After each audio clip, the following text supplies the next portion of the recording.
BNR gold and diamonds తరుగు తక్కువ బంగారం ఎక్కువ. ఇప్పుడు మన వైజాగ్ లో జూలై 24న గ్రాండ్ ఓపెనింగ్.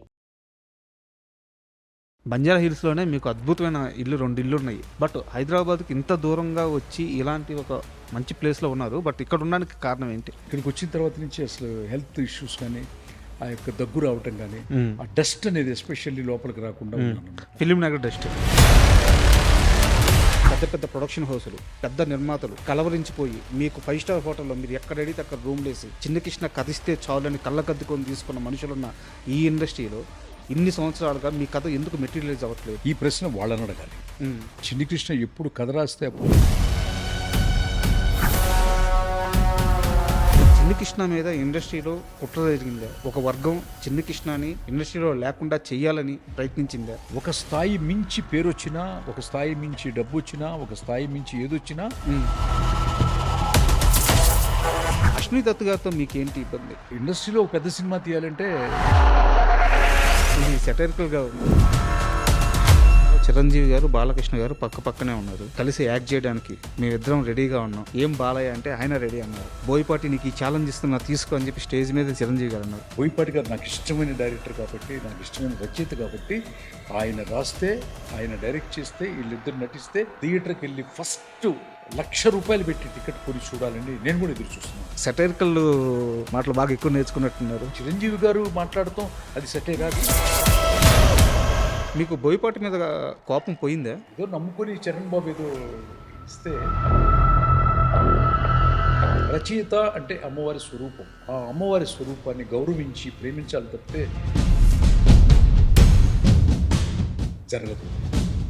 జరగని. విజయ్ గారు సీఎం అయిపోయారు. సో ఈ మొత్తం రాజకీయాన్ని విశ్లేషిస్తే సినిమా స్టార్స్కి సీఎం అయ్యే అవకాశాలను మీరు చూస్తే అప్పుడు పరిస్థితులు ఎలా ఉన్నాయి? విజయ్ గారికి ఎలా కలిసి వచ్చింది? మన దగ్గర ఈ తరంలో ఎందుకు సెట్ అవ్వట్లేదు? వీటన్నిటిని ఎలా విశ్లేషిస్తారు మీరు? విజయ్ గారు అక్కడ చేసింది ఏంటంటే, పడియప్ప తర్వాత రజనీకాంత్ గారితో సినిమా చేయలేకపోయారు. రజనీకాంత్ గారితో రెండో సినిమా చేయడం కంటే తెలుగు ఇండస్ట్రీలో ఒక హీరో పుట్టడం అనేది చాలా గర్వకారణం. Biggest pan India star Allu Arjun, మీరు ఫస్ట్ కథ రాసిన హీరో ఆ రేంజ్కి వెళ్ళడం, ఈ స్థాయికి రావడం ఎలా అనిపిస్తుంది? అతన్ని పరిచయం చేయడానికి తీసుకున్నటువంటి స్ట్రగుల్స్ చాలా ఉన్నాయి. పెద్ద వార్ సార్, అది చాలా మందికి ఇండస్ట్రీలో నచ్చలేదు. నచ్చక నా మీద కూడా కాస్త డీటెయిల్గా చెప్పండి sir.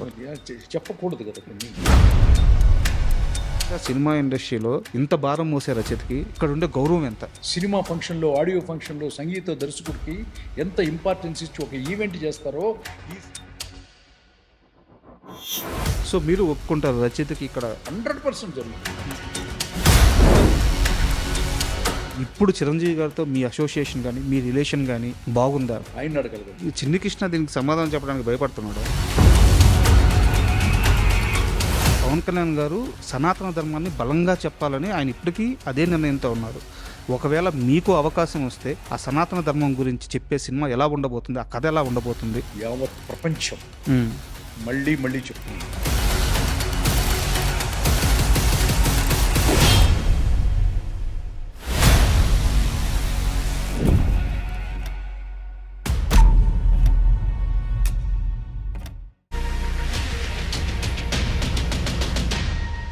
Hi, welcome to my show. Writer Chinni Krishna పరిచయం అవసరం లేదు. సో ఆయన చేసిన అన్ని సినిమాలు ఆ సమయానికి all time hits. So Chinni Krishna అంటే కేవలం సినిమా రచయిత మాత్రమే కాదు, ఆయనలో ఒక సామాజిక స్పృహ ఉంది, సామాజిక వేతనాలు, రాజకీయాలని అర్థం చేసుకోగల శక్తి ఉంది. సో చిన్ని కృష్ణ అంటే ఒక పరిపూర్ణమైన మనిషి. ఈరోజు ఆ చిన్ని కృష్ణ గారితో ఒక మంచి ఇంటర్వ్యూ చేయబోతున్నాను. సో ఇంటర్వ్యూ చాలా ఇంట్రెస్టింగ్గా ఉండబోతుంది. Please watch. హాయ్ సార్, నమస్తే. నమస్కారం సార్. యాక్చువల్గా చాలా చిన్న వయసులో సినిమాని బాగా ప్రేమించి సినిమా మైండ్కి ఎక్కుతున్న సమయంలో మీ సినిమాలు చాలా బలంగా లాగినవి నన్ను. అన్ని మాస్ సినిమాలు, సెన్సేషన్ హిట్స్. సో అలాంటి మీతో ఈరోజు కూర్చొని ఇంటర్వ్యూ చేయడం చాలా అదృష్టంగా భావిస్తున్నాను. అయితే నా దగ్గర చాలా బలమైన ప్రశ్నలు ఉన్నాయి. మీరు ఖచ్చితంగా సమాధానం చెప్పి తీరాల్సిన ప్రశ్నలు, మీ అభిమానులు ఎదురు చూస్తున్న సమాధానాలు చాలా ఉన్నాయి. మోయగల వ్యక్తి కాబట్టి నేను చాలా బండరాళ్ళే వేయడానికి సిద్ధంగా ఉన్నాను. మీకు ఆ శక్తి ఉందని నమ్ముతున్నాను. సో స్టార్ట్ చేస్తున్నాను interview. Sir, Chinni Krishna biggest hits ఇచ్చిన రచయిత. ఈ రోజున చూసుకుంటే ఎంటైర్ సౌత్లో కానీ లేకుంటే నార్త్లో కానీ ఏ సినిమా రచయితకైనా కానీ ఒక్క ఫ్లాప్ కూడా లేకుండా సినిమాలు చేసిన ఏకైక రచయిత మీరు. అలాంటి చిన్ని కృష్ణ ఎందుకు ఇప్పుడు సినిమాలు చేయకుండా దూరంగా ఉంటున్నారు ఇండస్ట్రీకి? ఎప్పుడు చేయబోతున్నారు? అసలు ఈ పరిస్థితి ఎందుకు వచ్చింది? నేను ఎప్పుడు సినిమా రచనకు దూరంగా లేను. నేను రాసిన కథ పబ్లిక్కి రీచ్ అవడానికి దూరంగా ఉన్నాను. సో నేను ఎవ్రీ డే ఎర్లీ మార్నింగ్ 4 o'clockకి నా లైఫ్ స్టార్ట్ అవుతుంది. నేను ప్రతిరోజు ఒక షార్ట్ స్టోరీ రాస్తాను. ప్రతి సంవత్సరం ఒక గొప్ప సినిమా కథే రాస్తాను. నా ప్రక్రియ ఆగలేదు. నేను రాసిన కథ ప్రేక్షకుడికి చేరలేదు అంతే. ఒక కథ ప్రేక్షకుడికి చేరాలి అంటే ఒక నిర్మాణ సంస్థ, ఒక మంచి ఆ కథకి నప్పేటటువంటి ఒక హీరో, ఓకే, ఆ పరిస్థితులన్నీ అనుకూలించాలి. అనుకూలించినప్పుడు మాత్రమే జరుగుతుందన్నమాట. అది అంటే ఎందుకు అనుకూలించట్లేదు అనేది నా ప్రశ్న. ఒకప్పుడు చిన్ని కృష్ణ ఎక్కడ అని కలవరించిన స్టార్ హీరోలు, పెద్ద పెద్ద ప్రొడక్షన్ హౌసులు, పెద్ద నిర్మాతలు కలవరించిపోయి మీకు 5 స్టార్ హోటల్లో మీరు ఎక్కడ అడిగితే అక్కడ రూమ్లు వేసి మీరు ఎక్కడికి పోతాంటే అక్కడికి పంపించి చిన్ని కృష్ణ కథిస్తే చాలని కళ్ళకద్దుకొని తీసుకున్న మనుషులున్న ఈ ఇండస్ట్రీలో ఇన్ని సంవత్సరాలుగా మీ కథ ఎందుకు మెటీరియలైజ్ అవ్వట్లేదు అనేది నా ప్రశ్న. ఎందుకు డిజాస్టర్ ఫ్లాప్లు అవుతున్నాయి? నేను పనిచేసిన హీరోల సినిమాలు డిజాస్టర్ ఫ్లాప్లు అయ్యి నిర్మాతలు రోడ్లు పాలైపోయి ఆస్తులు అమ్ముకొని చాలా కష్టాల్లో చెక్స్ డిజైనర్ అయిన సందర్భాలు ఈ నా గ్యాప్లో నేను పనిచేసిన ప్రతి నిర్మాణ సంస్థ ఫేస్ చేసింది. కరెక్ట్. కరెక్ట్. ఈ ప్రశ్న వాళ్ళని అడగాలి. ఎందుకంటే ఆర్థికంగా నష్టపోయారు, ఆస్తులు పోయాయి, పేరు పోయింది, బ్యానర్ విలువలు పోయినాయి. కానీ చిన్ని కృష్ణ ఎప్పుడు కథ రాస్తే అప్పుడు చూడటానికి మాత్రం ప్రేక్షకుడు మాత్రం దూరం అవ్వలేదు. సార్, అయితే నేను ఇదే ప్రశ్నకి కొనసాంపిగా అడుగుతున్నాను. చిన్ని కృష్ణ మీద ఇండస్ట్రీలో కుట్ర జరిగిందా? ఒక వర్గం చిన్ని కృష్ణని ఇండస్ట్రీలో లేకుండా చేయాలని ప్రయత్నించిందా? దీంట్లో నిజమెంత?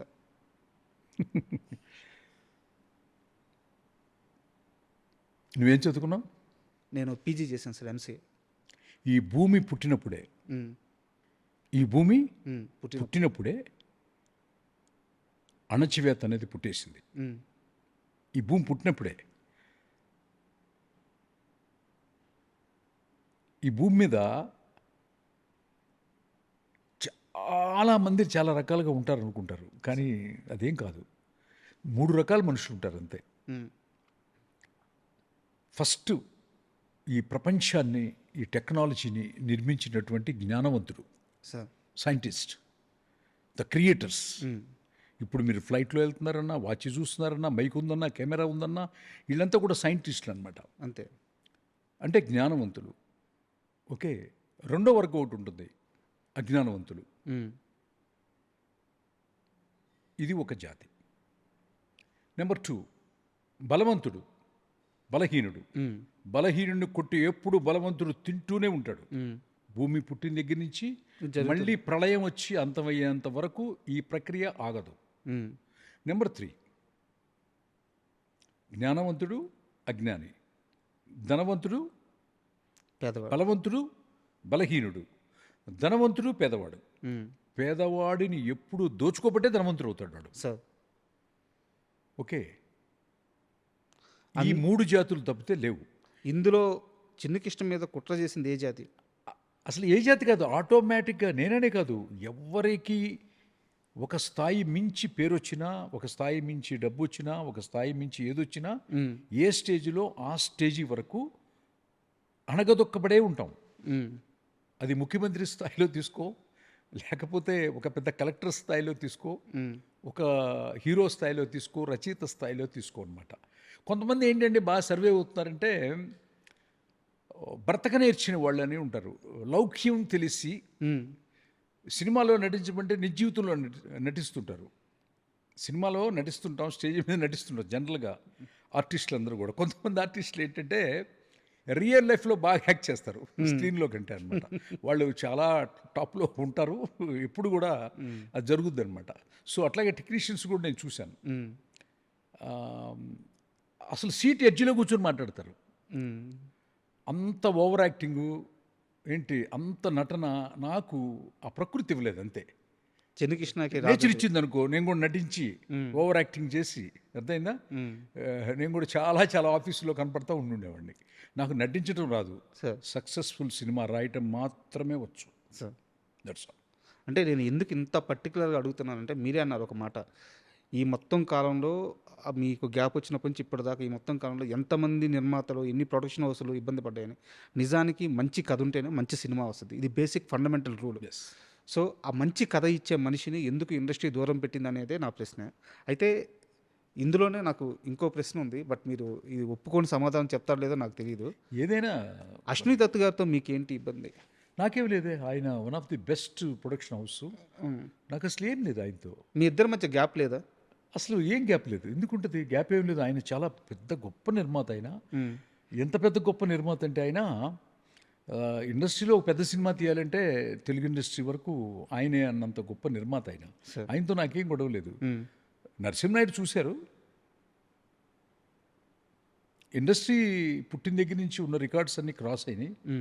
ఆ క్రాస్ అవడానికి కారణం కథే అని నమ్మారు. ఏది ప్రపంచం మొత్తం నమ్ముతున్న విషయాన్ని వాళ్ళు నమ్మారు, పిలిచారు. అది తెలుగు ఇండస్ట్రీ హిట్గా ఉన్న నరసింహనాయుడిని భారతదేశంలోనే, సౌత్ ఇండియాలోనే ఆల్ టైమ్ రికార్డ్ చేసిన ఇంద్ర అనేది రాశాను. ఆ తర్వాత గ్యాప్ ఏం లేదు. తర్వాత చాలాసార్లు కలుస్తాము, ప్రయాణం చేస్తాము. ఆ తర్వాత మళ్ళీ చిరంజీవి గారితో చేసేటప్పుడు విజయ్ భాస్కర్ గారని చాలా గొప్ప దర్శకుడు ఉన్నారు. ఆయన త్రివిక్రమ్ శ్రీనివాస్ గారని ఇంకా పెద్ద గొప్ప రచయిత ఉన్నారు. త్రివిక్రమ్ శ్రీనివాస్ కథ, స్క్రీన్ ప్లే, మాటలతో జై చిరంజీవి అనేది విజయ్ భాస్కర్ గారి దర్శకత్వంలో అశ్విని దత్ గారి నిర్మాతగా, చిరంజీవి హీరోగా వచ్చిందనమాట. సో ఆ సినిమా నాకు చాలా బాగా నచ్చింది. నేను చాలా బాగా నచ్చి దత్తు గారిని అందరినీ అప్రిషియేట్ చేశాను. ఓకేనా, చాలా చాలా బాగా నచ్చింది నాకు. ఇది సెటరికల్గా ఉంది. ఇది లేదు లేదు లేదు, సెటర్ కాదు, హోల్ హార్టెడ్గా చెప్తున్నాను. జై చిరంజీవి సినిమా నాకు నచ్చింది, నాకు నచ్చింది అంతే. ఆ ప్రాజెక్ట్ ప్లేస్లో చిన్ని కృష్ణ చేయాల్సిన సినిమా ఒకటి ఉంది, బట్ అశ్విని దత్కి చిన్ని కృష్ణకి గ్యాప్ రావడం వల్ల ఆ కథ తీసుకోలేదు అని. అదేముండదు, ఎవరికి గ్యాపులు రావటం. ఇప్పుడు మనం అనుకుంటాం మ్యాన్ ప్రపోజల్స్ గాడ్ డిస్పోజల్స్ అనే ఒక కొటేషన్ ఉందన్నమాట. ఇప్పుడు ఎవడైనా ఒకడు అనుకుంటే, చిన్ని కృష్ణో లేకపోతే ఇంకొకడో, ఒక నిర్మాతో, ఒక పెద్ద హీరోనో అనుకుంటే ఏమైనా జరుగుతుంది అనేది మాత్రం నేను 1% కూడా నేను నమ్మను. నేను అస్సలు నమ్మను. భగవంతుడు అనుకోవాలి, సార్ ఆ అమ్మవారు అనుకోవాలి. అమ్మవారు డెసిషన్ తీసుకుందనుకో, అది జరుగుతుంది అంతే. నేను పూర్తి విశ్వాసంతో మాట్లాడుతున్నాను. మనందరినీ నడిపించేది 1620 కిలోమీటర్లతో ఈ భూమిని తిరుగుతుందంటే తన చుట్టూ తాను, ఇదంతా కూడా అమ్మవారు, భగవంతుడు. సో మనం దాంట్లో చిన్న క్రీచర్ లాంటి వాళ్ళం అంతే. That's all. అండ్ ఎలాగో దేవుడి ప్రస్తావన వచ్చింది కాబట్టి మీ సినిమా నాకు సక్సెస్ రావాలి సార్ అని అమ్మవారు డిసైడ్ చేసింది, వచ్చింది. ఇంకొకటికి డిజాస్టర్ ఫ్లాప్ రావాలని రాసింది, కంపెనీ క్లోజ్ చేయాలని రాసింది. ఆడ చెక్కులు మొత్తం జూబ్లీహిల్స్, బంజారీహిల్స్ తోరణాలుగా కట్టుకునే నిర్మాతలు కూడా నాకు తెలుసు. ఏంటి వాడికి ఆ పరిస్థితి కల్పించింది. అదంతా అమ్మవారి డెసిషన్. అతనిది కూడా కాదు, అతని డెసిషన్ కూడా కాదు, అతని డెసిషన్ కూడా కాదు. బట్ మీ మాటలు వింటుంటే గ్యాప్ చాలా పెద్దగానే వచ్చినట్టు అనిపిస్తుంది. లేదు లేదు లేదు లేదు, చాలా మంచివాడు దత్తుగారు మిస్సెస్ కానీ, చాలా దత్తుగారి పిల్లలు కానీ నాతో చాలా బాగుంటారు. అదేం లేదు. టు బీ ఫ్రాంక్, ఆనెస్ట్గా చెప్తున్నాను. వాళ్ళ బ్యానర్ ఇప్పుడు చాలా బాగుంది. కలికి అనే ఒక పెద్ద సినిమా తీశారు, నేను చూశాను, అప్రిషియేట్ చేసి మెసేజ్ పెట్టాను. ఓకే, నాగాశ్విన్ గారికి కూడా పెట్టాను మెసేజ్ నేను. అట్లా అదేం లేదు, అదేం ఉండదు సార్. సూపర్. అలాగో దేవుడి ప్రస్తావన వచ్చింది కాబట్టి సార్, మీ సినిమాలన్నీ పరిశీలిస్తే ఇప్పుడు పడియప్ప బ్యాక్గ్రౌండ్లో కుమారస్వామి రెఫరెన్స్ ఉంటుంది, అలాగే నరసింహనాయుడు, లక్ష్మీ నరసింహస్వామి రెఫరెన్స్ ఉంటుంది. అక్కడి నుంచి వస్తే ఇంద్ర సినిమా కానీ, గంగోత్రి తీసుకుంటే గంగపుట్టిన స్థానం, ఇంద్ర తీసుకుంటే మన కాశీ, అలాగే బద్రీనాథ్, సో అష్టాక్షరి మంత్రం, ఇలా మీ ప్రతి సినిమాలో దేవుడి రెఫరెన్స్ ఖచ్చితంగా బ్యాక్డ్రాప్లో ఉంటూనే వస్తుంది. నాకు తెలిసి మొట్టమొదటి రచయిత మీరు ప్రతి సినిమాలో అలా దేవుడి ప్రస్తావన ఈ భారతదేశంలో. అయితే ఇప్పుడు సినిమాలన్నీ సనాతన ధర్మం గురించి బలంగా చెప్పాలని పెద్ద పెద్ద సినిమాలు వస్తున్నాయి ఇప్పుడు ట్రెండ్. సో ఏవే సినిమాలు అవి? అయితే ఈ మధ్య కాలంలో వచ్చిన ఒక 3 సినిమాలు ప్రస్తావిస్తాను సార్. 'వస్తాద్ భగత్ సింగ్' గాని, 'హరిహర వీరమల్లు' గాని, 'అఖండ 2' గాని. ఈ 3 సినిమాలు సనాతన ధర్మం గురించి చెప్పాలని ప్రయత్నం చేశాయి. కానీ కొన్ని వందల కోట్ల రూపాయలు నిర్మాతలకి నష్టం వచ్చింది. సో, మీరు ఈ జానర్‌లో చాలా బలంగా ఉన్న వ్యక్తి కాబట్టి, ఇప్పుడు దాకా ఈ జానర్‌లో మీరు ఒక్క ఫెయిల్యూర్ కూడా తీయలేదు కాబట్టి, ఇక్కడ సమస్య ఎక్కడ జరిగింది? ఇంత నష్టం రావడానికి కారణం ఏంటి? హీరోల, దర్శకుల, కథా రచయితల, నిర్మాతల ఎక్కడ తప్పు జరుగుతుంది? ఓకే, క్వశ్చన్ చాలా వెరీ బ్యూటిఫుల్ క్వశ్చన్. సార్. అఖండ 2లో నటించినటువంటి నందమూరి బాలకృష్ణ గారు హ్మ్. నాకు దైవంతో సమానం. ఇందిరాలో నటించిన చిరంజీవి గారు, వీళ్ళిద్దరూ నాకు చాలా ఇష్టమైనటువంటి, చాలా నా లైఫ్లో చాలా పార్ట్ వాళ్ళు. సార్. సో ఆ 3 సినిమాల్లో నటించినటువంటి హీరోలు బాలకృష్ణ గారు, హ్మ్. పవన్ కళ్యాణ్ గారు అద్భుతమైనటువంటి పెర్ఫార్మెన్స్ చేశారు. నేను 3 సినిమాలు నేను చూశాను. హ్మ్. అసలు రోరింగ్ అనమాట, సింహంలాగా యాక్ట్ చేశారు పవన్ కళ్యాణ్ గారు కానీ బాలకృష్ణ గారు కానీ. ఎందుకు ఫ్లాప్ అయినాయి? నిర్మాత కారణమా అన్నారు. హీరోలు అయితే ఎట్టి పరిస్థితుల్లో కారణం కాదు. ఏ హీరో ఏ సినిమా ఫ్లాప్కి కారణం కాదు. సార్. వాళ్ళ పెర్ఫార్మెన్స్ ఎట్టి పరిస్థితుల్లో, వాళ్ళు మంచి నటులు కాబట్టే ఆ లెవెల్లో పెర్ఫామ్ చేయగలరు. ఏంటి ప్రూవ్ అయ్యారు. అందుకే 100 కోట్ల రూపాయల వ్యాపారం, వాళ్ళకి అభిమానులు, ఎక్స్పెక్టేషన్స్ అన్నీ ఉంటాయి. ఆ ఎక్స్పెక్టేషన్స్కి ఎంత ఖర్చు పెట్టాలో రచయిత చెప్పినప్పుడు ఆ నిర్మాత కూడా తప్పు ఉండదు. హ్మ్. ఖచ్చితంగా అప్పులో చొప్పులో తీసుకొచ్చి కష్టపడి ఈ ప్రాజెక్టు పెద్ద హిట్ అవుద్దనే తీస్తారు ఎవరైనా. సార్. సో తప్పంతా కూడా 100కి 100% అక్కడున్నటువంటి దర్శకుడు కూడా తప్పు కాదు. దర్శకుడు కూడా పోర్ట్రేట్ చేశారు బాగానే. హ్మ్. కానీ సిచ్యువేషన్ ఎలా ఉంటుందంటే, రచయితే దర్శకుడు అయినప్పుడు మాత్రం, సార్.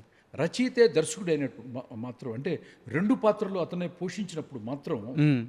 100కి 100%, 100కి 100%. 100% ఆ creator is the responsibility for that entire flops in the project. Sir.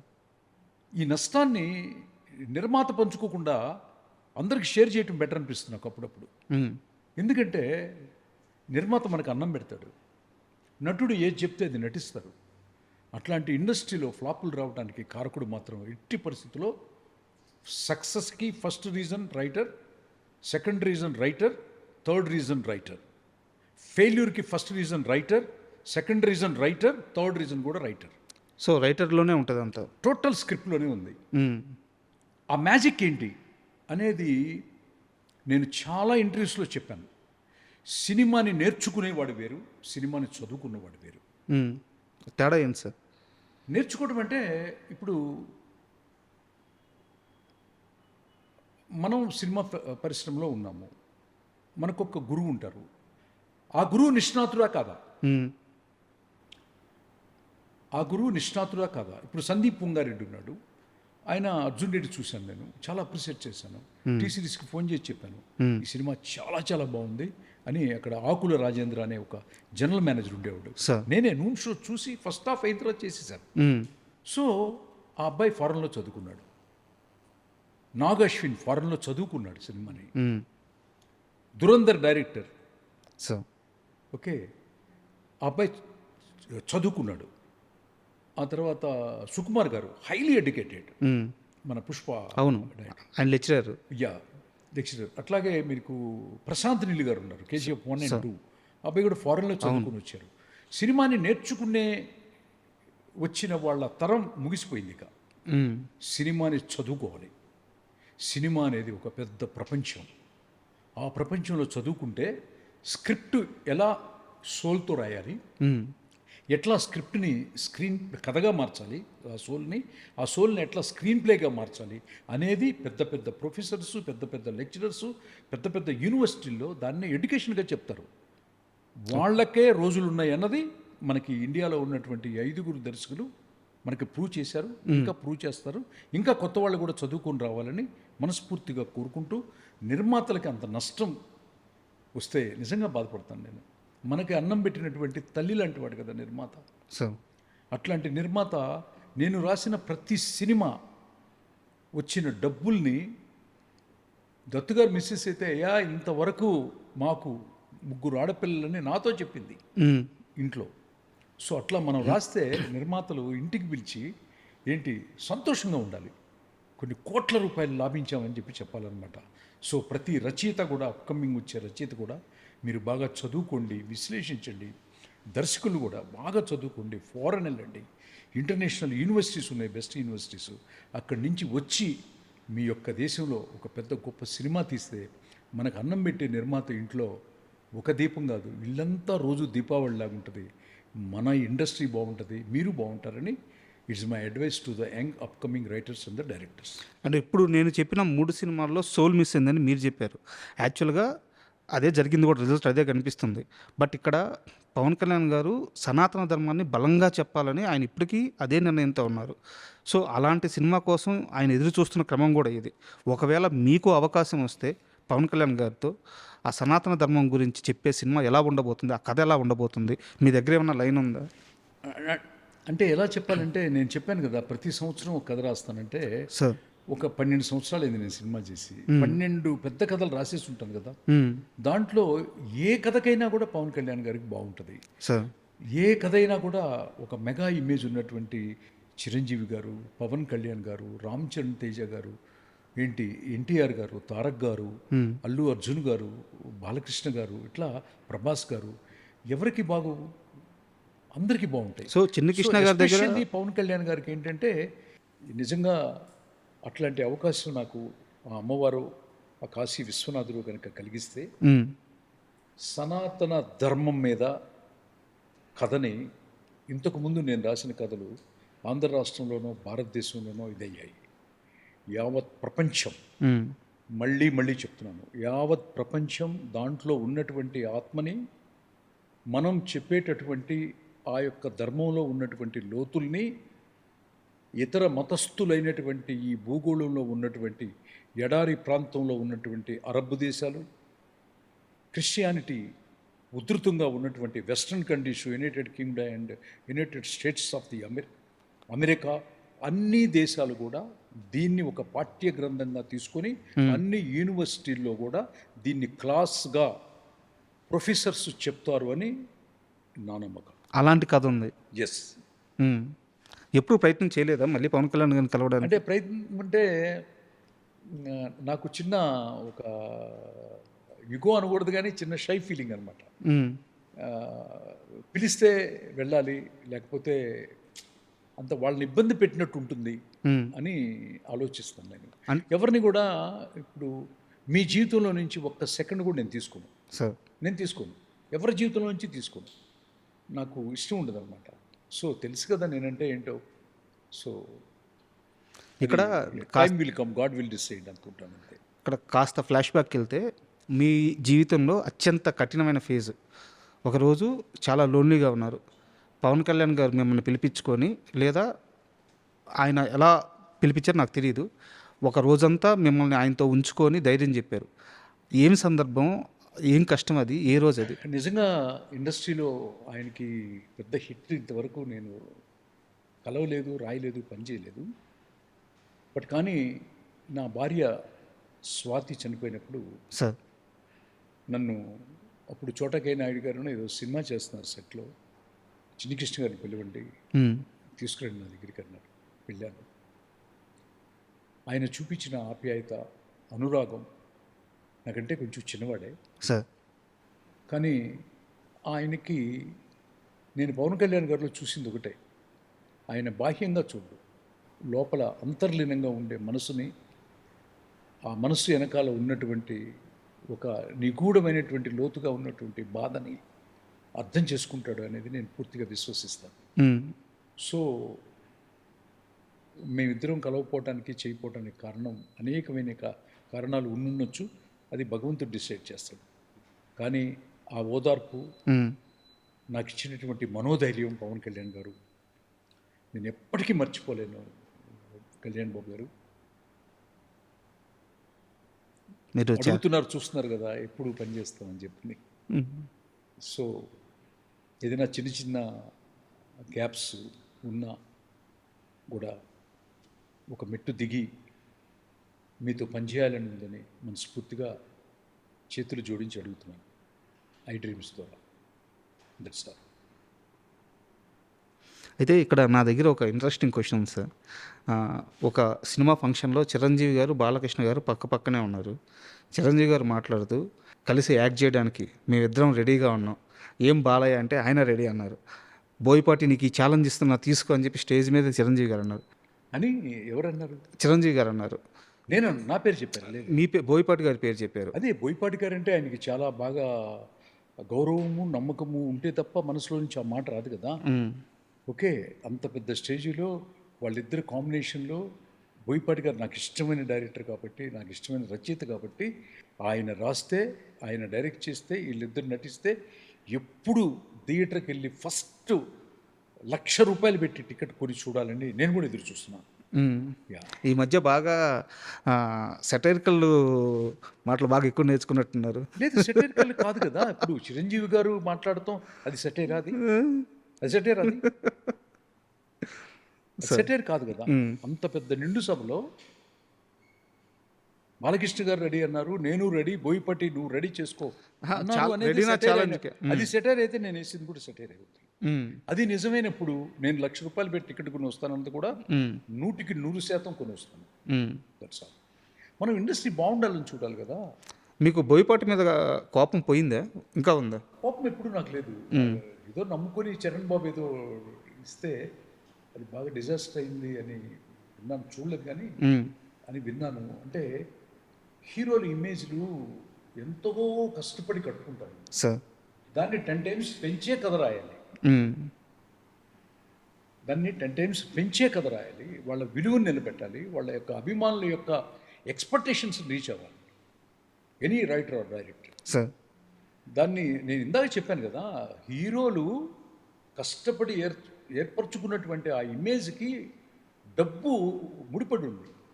కొన్ని కోట్ల రూపాయల స్ట్రేక్ ప్రొడ్యూసర్కి ఉంది. ప్రొడ్యూసర్, డబ్బు, హీరో ఇమేజ్, ఈ మూడు ఎవరి మీద ఆధారపడ్డాయి? ఖచ్చితంగా స్క్రిప్ట్ రైటింగ్ మీద ఆధారపడ్డాయి. కథల చేత మీదే ఉంది. స్క్రిప్ట్ రైటింగ్లో నువ్వు కనుక తప్పు చేస్తే మొత్తం కుప్ప కూలిపోతుంది కదా, పునాదులు లేకుండా బిల్డింగ్ కట్టినట్టు. అప్పుడు సాధారణంగా ఒక ఫీల్డ్లో ఉన్నప్పుడు ఒక పెద్ద డిజాస్టర్ వచ్చినప్పుడు చిన్న అది వ్యక్తిగతం ఏముండదు. అబ్బాయి కూడా నా దగ్గరికి వచ్చాడు నిందిస్తుడు కథ కోసం, నాకు తెలుసు. కానీ ఎక్కువ జాగ్రత్తలు తీసుకోవాలి. అంటే ఇగోకు పోకూడదు. ఎప్పుడు ఒక కథా రచయిత అంటే నేను మళ్ళీ మళ్ళీ చెప్తున్నాను, అమ్మవారి స్వరూపంతో సమానం. ఒక ఊరికి నేను నాలుక మీద బీజాక్షరాలు అమ్మవారు ఎవరికి పడితే వాళ్ళకి రాయు. రచయితల సంఘంలో ఉన్నటువంటి ప్రతి రచయితకి ఆ అమ్మవారు, భారతదేశంలో ఉన్నటువంటి ప్రతి నవల రచయిత, సినిమా రచయితలందరికీ కూడా ఆ నాలుక మీద అమ్మవారే రాస్తుందన్నమాట. అమ్మవారి స్వరూపం ప్రతి రచయిత, మళ్ళీ మళ్ళీ చెప్తున్నారు, రచయిత అంటే అమ్మవారి స్వరూపం. ఆ అమ్మవారి స్వరూపాన్ని గౌరవించి ప్రేమించాలి తప్పితే అమ్మవారి మీద యుగో పెట్టుకొని, అమ్మవారి మీద అలిగి, అమ్మవారినే తొక్కేద్దాము అని మీరు ఫస్ట్ ఏదో క్వశ్చన్ వేశారు తప్ప అది జరగదు, జరగనివ్వను కూడా. అయితే ఇక్కడ నా ప్రశ్న ఏంటంటే, చిన్ని కృష్ణకి ఉన్నంత టాలెంట్, చిన్ని కృష్ణకి ఉన్నంత సక్సెస్లు అందరికీ ఉండాలని రూల్ లేదు. సినిమా అన్నాక క్రియేటివ్ వర్క్ మధ్యలో ఫ్లాప్ రావచ్చు, హిట్ రావచ్చు. సరే, మీకైతే అన్ని హిట్లు వచ్చినాయి. కొంచెం బద్రీనాథ్ కానీ, జీనియస్ కానీ వాటికి కూడా పెట్టిన పెట్టుబడికి డబ్బులు తిరిగి వచ్చినాయి. సో మీరు ఆ విషయంలో లక్కీ. కానీ ప్రతి మనిషి ఆ విషయంలో అంతే లక్కీ ఉండాలని లేదు కదా. బోయపాటి గారు ఒక చిన్న ఫ్లాప్ దియంగానే చిన్ని కృష్ణ ఎందుకు గతంలో కానీ ఇప్పుడు కానీ ఇంతలా ఉన్న తీవ్రంగా విమర్శించాల్సిన అవసరం ఏముంది? బాగుండాలనే కోరుకుంటున్నాను. Please respect the script. మీకేమన్నా ఎక్స్పీరియన్స్ ఉందా? మీరు గౌరవించండి అంటున్నాను. మీకేమన్నా ఎక్స్పీరియన్స్ ఉందా బోయపాటి గారితో? ఇలాంటి ఒక ఎక్స్పీరియన్స్ మీ దగ్గరికి వచ్చి ఏదో కొంచెం చిన్న నందీశ్వరుడు కథ కోసం వచ్చారు అంటే అక్కడ ఒక బ్యాడ్ ఎక్స్పీరియన్స్ ఏమైనా అయిందా? అదేం లేదు, అదేం లేదు sir. Extraordinary, very good director అబ్బాయి, ఎమోషన్స్ బాగా తీస్తాడు సార్. అండ్ చిరంజీవి గారి విషయానికి వస్తే, మనశంకర వరప్రసాద్కు ముందు చిరంజీవి గారికి సంబంధించిన సినిమాలన్నీ అంతగా నెంబర్స్ మేక్ చేయలేదు. మనశంకర వరప్రసాద్ ఒక ఫ్యామిలీ సబ్జెక్టు, చాలా బాగా ఆడింది, మంచి కలెక్షన్స్ కూడా వచ్చింది. బట్ చిరంజీవి గారు స్టార్డమ్కి సరిపోయే కథ కాదు అది. సో చిరంజీవి గారికి ఆయన రేంజ్కి దగ్గర కథ ఇవ్వడానికి మీ దగ్గర ఏమన్నా కథ రెడీగా ఉందా? చిరంజీవి గారు, బాలకృష్ణ గారు సంగతి మీకు తెలుసో తెలీదో, ఒక మంచి కంటెంట్ ఇస్తే మ్మ్. వాళ్ళు ఆల్ ఇండియా రికార్డ్ ఇప్పుడు కూడా కొడతారు, సార్ ఇప్పుడు కూడా కొడతారు. అది రచయిత రాస్తాడు, బట్ వాళ్ళు బాగా చేస్తారు. మ్మ్. కానీ అంత గొప్ప స్క్రిప్ట్స్లో నటించట్లేదు. మ్మ్. అంత ఎమోషన్ గల స్క్రిప్ట్స్లో నటిస్తే ఇద్దరూ ఆల్ ఇండియా రికార్డు కొట్టగల శక్తి సామర్థ్యాలు ఉన్నవాళ్ళే. మ్మ్. నేను మళ్ళీ మళ్ళీ చెప్తున్నాను, ఏ మిస్టేక్ జరిగినా కూడా ఆ పెద్ద స్టార్ హీరోస్కి టెక్నీషియన్లు, ముఖ్యంగా రచయితే కారణం. మ్మ్. కారణం ఓకే, నేను అనేది ఏంటంటే చిరంజీవి గారితో కలిసి వర్క్ చేయడానికి మళ్ళీ మీరు చెప్పే అయ్యో, స్థాయిలో ఎట్టి పరిస్థితిలో చేస్తాం, దాంట్లో అసలు డిస్కషన్ లేదు. స్కోప్ ఉందా ఎట్టి పరిస్థితి స్కోప్ ఉండడం ఏంటి, చేస్తాం అంతే. మ్మ్. చేస్తాం అంటే అమ్మవారు టేబుల్ మీద లేదు ఫైలు, మ్మ్. అమ్మవారు టేబుల్ మీదకి వస్తే అయిపోద్ది అనమాట. సార్ అండ్ నేను మీ అమ్మవారు ఆ విశ్వనాథుడు అనుకుంటే అయిపోద్ది, మ్మ్. వాళ్ళ టేబుల్ మీద ఫైల్ పెట్టాలి. సార్ అయితే ఒక చిన్న ఇంట్రెస్టింగ్ క్వశ్చన్ సార్, ఇది ఫన్నీగా కూడా అడుగుతున్నాను. Yeah, yeah. చిరంజీవి గారితో మీరు ఆల్ టైమ్ హిట్ ఇచ్చారు, బాలకృష్ణ గారితో ఆల్ టైమ్ హిట్ ఇచ్చారు, వీళ్ళిద్దరితో మీకు మంచి అనుబంధం ఉంది. వీళ్ళిద్దరూ ఒకరి గురించి ఒకరు ఎలా మాట్లాడుకుంటారో మీ దగ్గర కానీ, అంటే వాళ్ళిద్దరి మధ్య ఎలాంటి వాతావరణం ఉంటుంది ఎప్పుడన్నా మీరు అబ్జర్వ్ చేశారా? ఇప్పుడు ఒకప్పుడు ఎలా ఉండేదంటే ఇందిరా నరసింహనాయుడు రిలీజ్ అయిన టైంలో ఆ కింద ఉండే అభిమానులు బాగా కొంచెం డిస్టర్బ్డ్గా, సార్ కొంచెం అగ్రెసివ్గా ఉండేవాళ్ళు ఆ రోజుల్లో. నాకు చాలా బాధ వేసేది, మ్మ్. ఎందుకంటే నా పుట్టినరోజుకి దాదాపు ఒక కంటిన్యూస్గా ఒక 5 years బాలకృష్ణ గారు, చిరంజీవి గారు ఇద్దరు వచ్చేవాళ్ళు నా పుట్టినరోజుకి. జనవరి 2 వచ్చి నన్ను ఆశీర్వదించి మ్మ్. నాకేదో ఒక చిన్న స్వీట్ తినిపించి, కేక్ తినిపించి, నా భోంచేసి మా ఇంట్లో ఇద్దరు 12 దాకుండి వెళ్ళేవాళ్ళు అన్నమాట. సార్ సో అట్లాంటి వాతావరణాన్ని చెడిపోవటానికి కారణం మీకు తెలుసు కదా. ఈ ప్రపంచంలో ఏ యుద్ధం జరగాలన్నా, ఈ ప్రపంచంలో ఏ కుటుంబంలో ఏ గొడవ జరగాలన్నా కూడా ఓవర్ హీరింగ్స్ అంటారు అన్నమాట. మ్మ్. చెప్పుడు మాటలు వినటం మ్మ్. చాలా ప్రధానమైనటువంటి కారణం అవుద్ది. నేనైనా, ఎవరైనా, రాజు అయినా, దేశానికి రాజు అయినా, ప్రపంచానికి అధినేత ట్రంప్ అయినా కూడా చెప్పుడు మాటలు వినటం వల్ల మాత్రం అది జరుగుతుందన్నమాట. ఆ చెప్పుడు మాటలు వినే స్టేజ్లో నేను లేను. ఎందుకంటే ఎవడైతే ఆ మాట చెప్తున్నాడో వాడిని ఫస్ట్ కట్ చేస్తాను నేను. సార్ సో చెప్పుడు మాటలు చెప్పిన వాళ్ళు ఎవరు ఇప్పుడు లేరు అక్కడ, మ్మ్. ఇప్పుడు లేరు. వాళ్ళే ఆటోమేటిక్గా కట్టే వెళ్ళిపోతారు. కానీ రచయిత అట్లాగే ఉంటాడు, హీరో అట్లాగే ఉంటారు. అతి తొందరలో అమ్మవారు కలుపుతుంది. మ్మ్. ఆ విశ్వనాథుడి ఆశీస్సులతో త్వరలో చూస్తాం. సార్ అయితే మీరే చెప్పారు మీ బర్త్డేకి వచ్చేవాళ్ళని చెప్పి, వాళ్ళిద్దరు కలిసి ఉన్నప్పుడు మీ ఇంట్లోనే అసలు ఏం మాట్లాడుకునేవాళ్ళు, వాళ్ళిద్దరి మధ్య డిస్కషన్ ఎలా ఉండేది? జోక్గా, ఏదన్నా ఒక చిన్న ఇన్సిడెంట్. చాలా చాలా వాళ్ళిద్దరూ ఒక తల్లి కడుపున పుట్టకపోయినా కూడా, sir to be frank with you, వాళ్ళిద్దరూ చాలా అన్యోన్యత, ఆప్యాయత, చాలా ప్రేమ అంతర్లీనంగా, ఇద్దరు కూడా చాలా గొప్ప వ్యక్తులు, మ్మ్. చాలా చాలా గొప్ప వ్యక్తులు, చాలా అన్నమాట. మన తెలుగు ఇండస్ట్రీకి నిజంగా వరం. అట్లా తమిళనాడులో లేదు కదా, ఇద్దరు కాంపిటేటర్స్ లేరు అక్కడ, ఓన్లీ రజనీకాంత్ గారు ఉన్నారు. అవును. ఓకే, ఇద్దరు లేరు అక్కడ. సో అట్లా ఇద్దరు రెండు కళ్ళు లాంటి ఒక పెద్ద మాస్ ఇమేజ్ ఉన్న హీరోలు నిష్కల్మషంగా ఉంటారు. బాలకృష్ణ గారు కానీ, చిరంజీవి గారు కానీ. ఎప్పుడు కూడా వాళ్ళిద్దరు కలిసి నటిస్తే అర్జెంటుగా చూడాలని ఉంది నాకు. సార్ అర్జెంటుగా చూడాలి. మీ దగ్గర లేదా వాళ్ళిద్దరికి మల్టీ స్టార్? అంటే నీకు మళ్ళీ మళ్ళీ చెప్తున్నాను, అది ఒక పెద్ద ఈ భారతదేశంలో సెన్సేషన్ న్యూస్. అది అది ఎవరు రాస్తారో ఏంటనేది బోయపాటి గారికి చిరంజీవి గారు చెప్పారు కాబట్టి ఆయన రాస్తూ ఉండాలి. అఖండ తర్వాత అదే రాస్తున్నారని చెప్పని విన్నాను నేను. ఓకే, విన్నాను నేను. అది విని అది జరిగితే నాకు చూడాలి. సార్ బాలకృష్ణ గారితో అత్యంత దగ్గరగా ఉండి పనిచేసిన మనిషి మీరు, ఆయన ప్రేమను పొందిన మనిషి మీరు. అయితే బాలకృష్ణ గారికి కోపం ఎక్కువ, ఆయన మనుషుల్ని కొడతారు, ఇలాంటి ఒక నెగిటివ్ అభిప్రాయాన్ని జనాల మీద రుద్దేశారు కొంతవరకు. బట్ బాలకృష్ణ గారిని మీరు దగ్గరించి చూశారు కాబట్టి ఆయన వ్యక్తిత్వం కానీ, ఆయన ప్రేమ కానీ, ఆయన మనస్తత్వం కానీ ఎలా ఉంటుందో కాస్త చెప్తారు. మనసు వెన్న, మాట కొంచెం కరుగ్గా ఉంటుందేమో, కానీ ఆ కరుగ్గా ఉండటానికి కారణం మాత్రం ఆయన్ని ఇరిటేట్ చేసే వ్యక్తులు తప్ప ఆయన కాదు. కొంతమందికి చాలా ఓర్పు ఉంటుంది, పేషెన్స్ ఉంటుంది. కొంతమందికి ఆ బిజీ షెడ్యూల్స్లో ఏదో అడుగుతారు, ఏదో చేస్తుంటారు అని.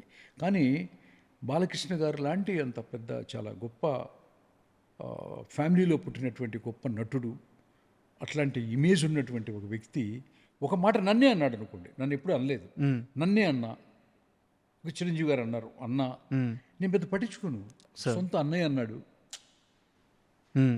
కొట్టారనుకోండి, అన్నయ్య కొట్టాడు, మన అన్న కొట్టాడా, మన అన్నయ్య తప్పు చేస్తే, చిన్న ఇరిటేట్ చేస్తే చేయడా అని సర్దుకుపోవాలి తప్ప దాన్ని టార్చ్లేసేటి పెట్టడం వల్ల అది పెట్టిన వాళ్ళు నష్టపోతారు తప్పితే ఆయన మాత్రం విశ్వమంత మనసున్నటువంటి విశ్వవిఖ్యాత నందమూరి తారక రామారావు గారి ముద్దుల కొడుకు, ఆయన వారసత్వం పుచ్చుకున్నటువంటి మా బాలయ్య బాబు ఎప్పుడూ మంచివాడు, మంచి మనిషి.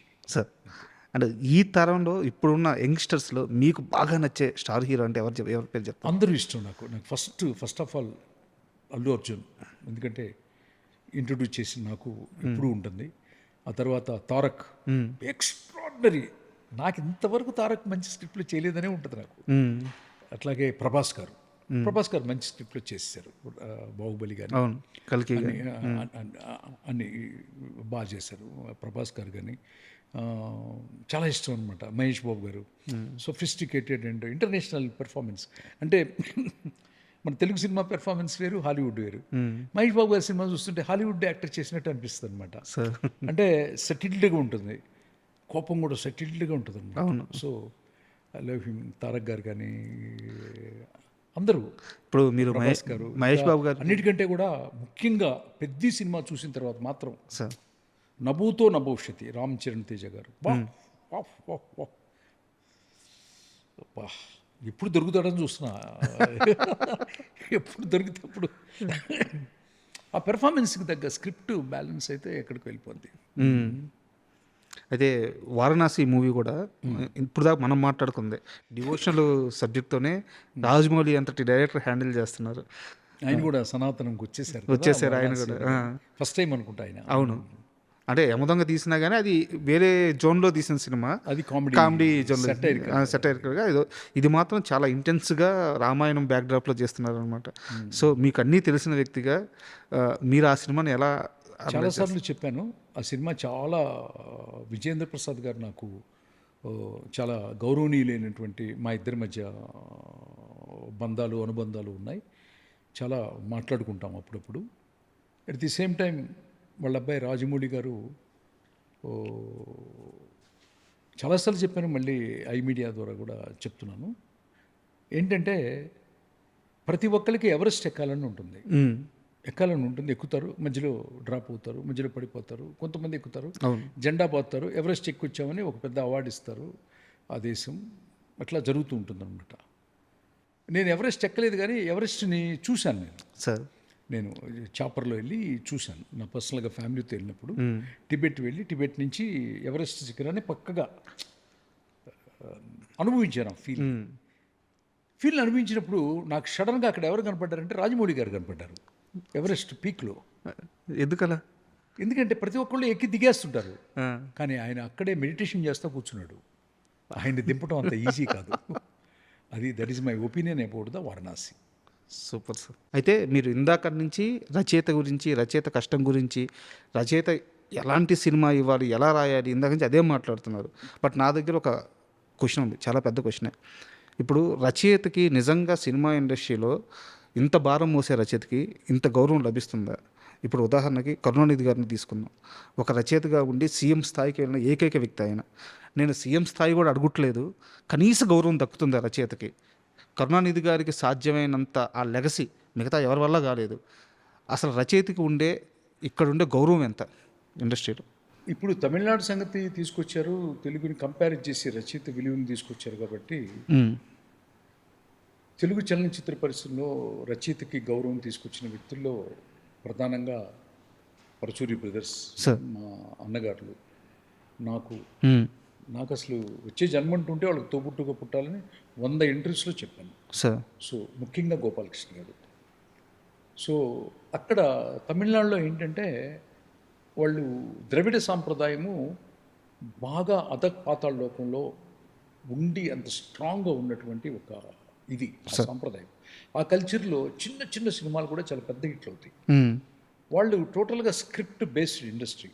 దాదాపు 30 సంవత్సరాలు భారతదేశ చలనచిత్ర పరిశ్రమని ఏకఛత్రాధిపత్యంగా మా గురువు గారు సుజాత రంగరాజన్ గారు, శంకర్ గారికి, మణిరత్నం గారికి కూడా ఉండబట్టి మొత్తం దుమ్ము దులిపేశారు అన్నమాట. అప్పుడు శంకర్ గారి సినిమా మనకు వస్తుంటే స్ట్రైట్ సినిమాలు వెనక్కి వెళ్ళాయి. అవును, డబ్బింగ్ వస్తుంటే మణిరత్నం గారిది వస్తుంటే ఇది వెళ్ళింది. అక్కడ కూడా మళ్ళీ చెప్తున్నాను, సుజాత రంగరాజన్ గారి మరణం తర్వాత శంకర్ గారికి మణిరత్నం గారికి కూడా హిట్లు లేవు అని ఎందుకు ఈ ఇంటర్వ్యూస్లో చెప్తున్నానంటే, నిద్రపోయేటప్పుడు నిర్మాతలు, నిద్రపోబోయే ముందు నిర్మాతలు, నటులు, నటీమణులు, దర్శకులు ఒక రచయిత యొక్క ఇంపార్టెన్స్ ఎంత ఇంపాక్ట్ ఉంటుంది అన్నది మాత్రం మీరు అక్కడ అహంకారంగా ఫీల్ కమ్మకండి. ఒక అమ్మవారిలాగా చూడండి. ఏ రైటర్ అయినా, ఎనీ రైటర్ ఒక అమ్మవారి స్వరూపులాగా చూడండి, గౌరవించండి. టైటిల్ కార్డ్స్లో ప్రత్యేకంగా కృతజ్ఞతలు చెప్పండి. సినిమా ఫంక్షన్లో, ఆడియో ఫంక్షన్లో సంగీత దర్శకుడికి ఎంత ఇంపార్టెన్స్ ఇచ్చి ఒక ఈవెంట్ చేస్తారో, ఈ సినిమా సక్సెస్కి కథే కారణమని కథా రచయిత ఈవెంట్ అనేది ఒకటి జరిగినప్పుడు తెలుగు ఇండస్ట్రీలో 96% ఫ్లాప్లు అయ్యి సంవత్సరం మొత్తం మీద 1 or 2 సినిమాలే హిట్లు అవుతున్న ఈ తెలుగు ఇండస్ట్రీకి నేను చెప్పే ఏకైక సూచన, ప్లీజ్ రెస్పెక్ట్ రైటర్. ఈ అంకె మారుతుంది. ఈ అంకె మార్చుకుంటారో, ఈ అంకెని ఇలాగే తగ్గించుకుంటారో అన్నది మీ యొక్క విజ్ఞతకి నేను వదిలేస్తాను. సో మీరు ఒప్పుకుంటారు రచయితకి ఇక్కడ తగిన గౌరవం? ఖచ్చితంగా 100% జరుగుతుంది. ఎస్, ఫైనాన్షియల్గా జరుగుతుంది, రెస్పెక్ట్లో జరుగుతుంది. ఏంటి, అన్ని యాంగిల్స్లో 360 degreesలో మాత్రం జరుగుతుంది. అండ్ ఎలాగో మనం తమిళ పరిశ్రమ జోలికి వెళ్ళాం కాబట్టి అక్కడ విజయ్ గారు సేమ్ అయిపోయారు. సో మన దగ్గర కూడా చాలామంది, ఎన్టీఆర్ గారు సీఎం అయిపోయారు, ఎంజీఆర్ గారు సీఎం అయిపోయారు. సో చిరంజీవి గారు ప్రయత్నించారు, కుదరలేదు. పవన్ కళ్యాణ్ గారు ప్రయత్నిస్తున్నారు, ఆ మార్గంలో ఉన్నారు. సో ఈ మొత్తం రాజకీయాన్ని విశ్లేషిస్తే సినిమా స్టార్స్కి సీఎం అయ్యే అవకాశాలను మీరు చూస్తే అప్పుడు పరిస్థితులు ఎలా ఉన్నాయి, విజయ్ గారికి ఎలా కలిసి వచ్చింది, మన దగ్గర ఈ తరంలో ఎందుకు సెట్ అవ్వట్లేదు, వీటన్నిటిని ఎలా విశ్లేషిస్తారు మీరు? Very good question, very very good question. తమిళనాడులో విజయ్ గారి కంటే కూడా తెలుగులో పవన్ కళ్యాణ్ గారు చాలా పెద్ద ఇమేజ్ ఉన్నటువంటి హీరో. సార్ దాంట్లో అసలు డిస్కషనే లేదు నా వరకు. సో అక్కడ ఇక్కడ జరిగినటువంటి ఇది చాలా important question and important answer to the everybody. Sir Vijay గారు అక్కడ చేసింది ఏంటంటే, వాళ్ళ నాన్నగారు ఒక దర్శకుడు, అవును, చిరంజీవి గారి అన్నయ్య గారు ఒక నటుడు. సార్ ఇక్కడ ఓన్లీ పాత్రల గురించి, పాత్ర క్యారెక్టరైజేషన్ గురించి నేను మాట్లాడతాను. Correct correct. అక్కడ దర్శకుడు, రచయిత, ఇక్కడ నటుడు. కరుణానిధి గారు అక్కడ రచయిత, గుర్తుపెట్టుకోండి.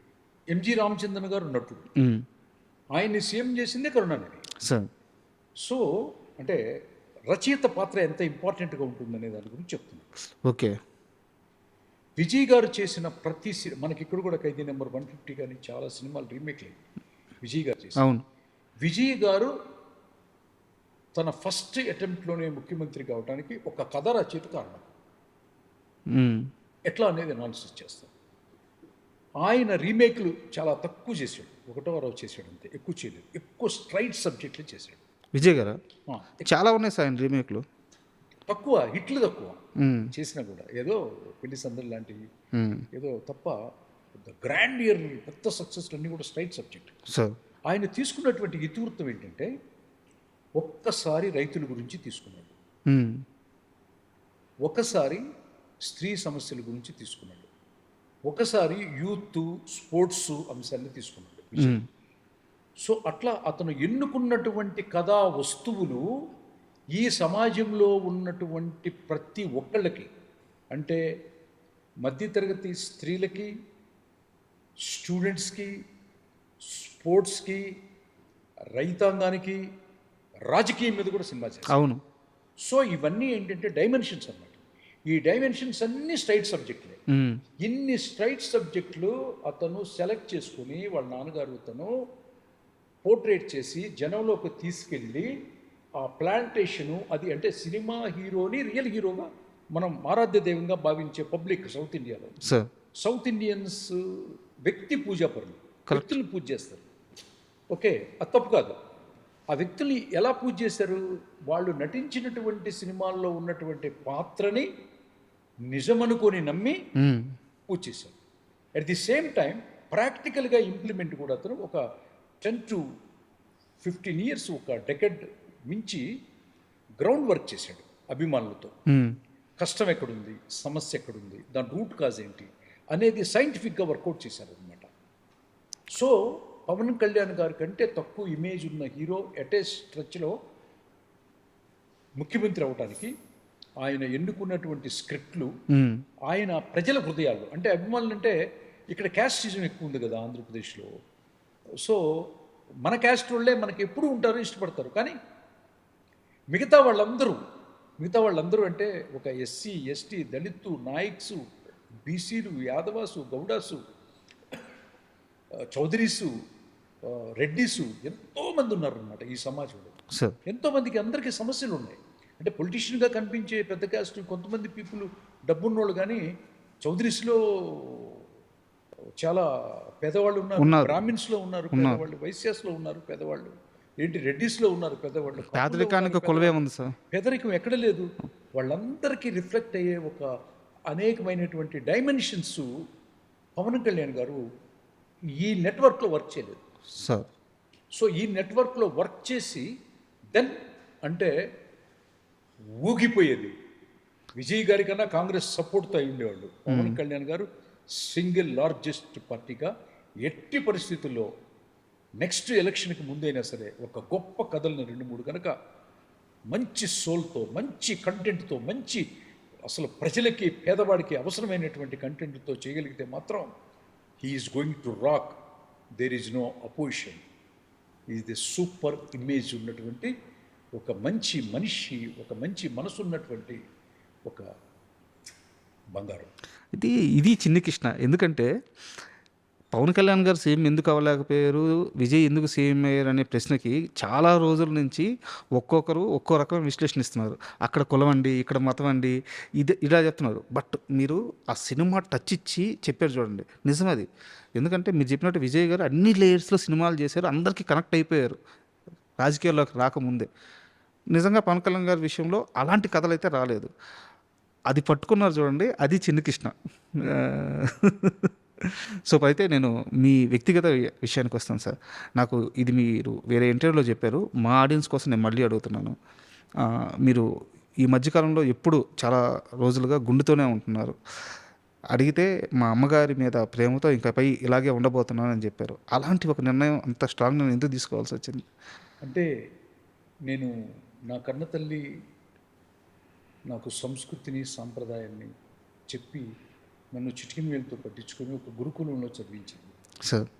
సో నా తల్లి కంటే ఈ భూమి మీద నాకెవరూ ఎక్కువ కాదు. అట్లానే భూమాత, సరస్వతి అమ్మవారు, దుర్గమ్మ తల్లి అందరినీ ప్రతి గుడికి తిప్పింది ఈ దేశంలో. వారణాసి, కాశీ కూడా నాకు ఫస్ట్ మా అమ్మే చూపించింది చిన్న వయసులో. చూసి ఇది ప్రపంచానికి చూపించాలనుకున్నాను. నేను చూసిన ప్రతిదీ ప్రపంచానికి చూపించాలనుకున్నాను. సో అట్లా నా తల్లి నా జీవితంలో చాలా ముఖ్యమైన పాత్ర. మా నాన్నగారు కూడా. మా నాన్న అంటే నాకు ప్రాణమే కాదు, చాలా. మా నాన్న అంత మంచివాడిని నేను ఇంతవరకు ఎవరిని చూడలేదు ఈ భూమి మీద, అంత మంచివాడు. సో అమ్మగారు చనిపోయినప్పుడు ఆఖరి కొడుకుగా నేనే దహన సంస్కారం చేసి, గుండు చేసి, పిల్లకి పెట్టి ఆ కార్యక్రమాలన్నీ చేయాల్సి వచ్చింది అనమాట. చేయాల్సి వచ్చినప్పుడు నేను చాలా ఎమోషనల్ పర్సనాలిటీ. నేనే కాదు, ఏ రచయిత అయినా, ఒక పెయింటరు, ఒక కళాకారుడు, ఒక శిల్పి, ఖచ్చితంగా పాటలు రాసేవాళ్ళు కూడా ఎక్కువ ఎమోషన్స్ ఫీల్ అవుతారు. అవును, చిన్నదానికి టచ్ చేస్తే టీర్స్ వస్తాయి అందరికీ. ఇప్పుడు మీరు కూడా ఏదో పాటలు రాసే రవిశేఖర్ కవిని అన్నారు, మీకు కూడా అంతే అనమాట. సో మనకి బయట వాళ్ళకి తేడా ఏంటంటే మనం ఓవర్ ఎమోషనల్ ఫీల్ అవుతాం. ఈ ఎమోషన్ని కొంతమంది బ్యాడ్ ఇంటెన్సిటీ ఉన్న వాళ్ళు ఎన్కాష్ చేస్తారు. సో అట్లా మా అమ్మగారి యొక్క అంత్యక్రియలు అయిపోయి ఇదైనప్పుడు ఆ గుండుతో అద్దం ముందు చూసుకున్నప్పుడు ప్రతి మనిషికి, ఆడవాళ్ళకైనా మగవాళ్ళకైనా కూడా జుట్టు చాలా అందం సార్ కదా. మా అమ్మే లేని ఆ అందము, ఆ జుట్టు నాకు ఇక అవసరం లేదనుకున్నాను. ప్రతిరోజు నిత్యం, సంవత్సరానికి ఒకసారి తల్లిదండ్రులను తలుచుకోవటం కంటే నిత్యం ఉదయాన్నే లేచి గుండు చేయించుకుంటున్నప్పుడు మా అమ్మ నాకు లేదు, నాకు 50% ఎనర్జీ పోయింది అన్న ఫీల్ అవుతూ హెడ్ షేవ్ చేసుకుంటాను అనమాట. ఇది లైఫ్ లాంగ్ కంటిన్యూ చేస్తాను. ఎవరో యాక్ట్ చేయమని అడుగుతున్నారు, వాళ్ళు అడుగుతున్నప్పుడు మాత్రం ఆ 2 months 3 months ఏదైనా పెంచుతాను అంతే. అక్కడ తమిళ్లో అడుగుతున్నారు నన్ను యాక్ట్ చేయమని, చాలామంది అడుగుతున్నారు. సో చిన్ని కృష్ణ యాక్టర్గా కూడా మారబోతున్నాడు. అంటే ఏదైనా బాగా నచ్చి మ్మ్. ఒక బాగా ఇన్స్పైరింగ్గా ఉంటే కనుక ఖచ్చితంగా చేస్తాం. సార్ అయితే మీ అబ్బాయి విషయానికి వస్తే యుఎస్లో ఎయిర్ ఫోర్స్కి సంబంధించి సార్ Yes. నాకు తెలిసి ఇండియాలో ఇప్పటివరకు ఇండియా నుంచి వెళ్ళిన వాళ్ళు ఎవరు కూడా అక్కడ ఎయిర్ ఫోర్స్లో ఆ పొజిషన్కి వెళ్ళింది లేదు. సో ఫస్ట్ పర్సన్ అనుకుంటాను. ఆల్ ఇండియాలో ఫస్ట్ పర్సన్ సెలెక్ట్ అయ్యాడు ఈ సంవత్సరం. సో అసలు ఏం జరిగింది యాజ్ ఎ ఫాదర్గా? నా పెద్ద కొడుకు సివిల్ ఇంజనీరు, వాడు అక్కడ యుఎస్లో చదువుకున్నాడు, న్యూయార్క్లో మాస్టర్స్ అన్ని అక్కడే చేశాడు. ఆ తర్వాత ఒక పెద్ద కంపెనీలో వర్క్ చేస్తున్నాడు. సో అట్లా వాడికి ఏదో లింక్తో ఎయిర్ ఫోర్స్లో వర్క్ చేయడానికి లోపలికి వెళ్ళాడు, సివిల్ వర్క్ చేయడానికి. ఇంకా పెద్ద పెద్ద వర్క్స్ అవి చేయాలంటే అక్కడ ఎయిర్ ఫోర్స్లో చాలా స్ట్రిక్ట్ కదా, ఎవరిని పడితే వాళ్ళు లోపలికి రానివ్వరు కదా. ఎయిర్ ఫోర్స్లో కూడా ట్రైనింగ్ తీసుకొని ఉండాలి, any contract are engineer.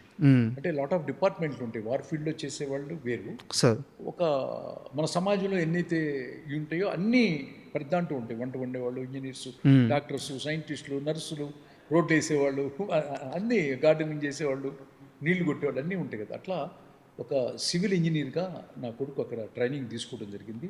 India నుంచి చాలామంది ఆ ఎగ్జామ్స్, కాంపిటేటివ్ ఎగ్జామ్స్ అన్ని రాశారు. భారతదేశం నుంచి వాడు ఒకడే సెలెక్ట్ అయ్యాడు, జస్ట్ కంప్లీట్ అయిపోయింది. కాయినింగ్ సెరమనీ అని జరుగుద్ది. ఆ సెరమనీకి తల్లిదండ్రులు మమ్మల్ని కూడా పిలిచారు. మేము కూడా వెళ్ళి అక్కడ పాల్గొని వాడిని విష్ చేసి వచ్చామన్నమాట. వాడి భవిష్యత్తు ఇంకా అక్కడే వాడు నిర్ణయించుకున్నాడు.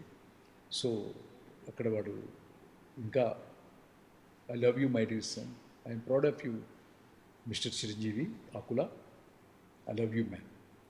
సార్ అయితే డ్రీమ్స్లో మొట్టమొదటిసారి చెప్తున్నాను నీ గురించి. Is the only one person entering in to the United states of America air force. చాలా గర్వంగా ఉంది, ఎందుకంటే నువ్వు గన్ పట్టుకొని ఉంటే రియల్గా మేము కథల్లో రాస్తుంటాం, రియల్ హీరోకి తేడా నేను చూశాను. నా కడుపున పుట్టడం,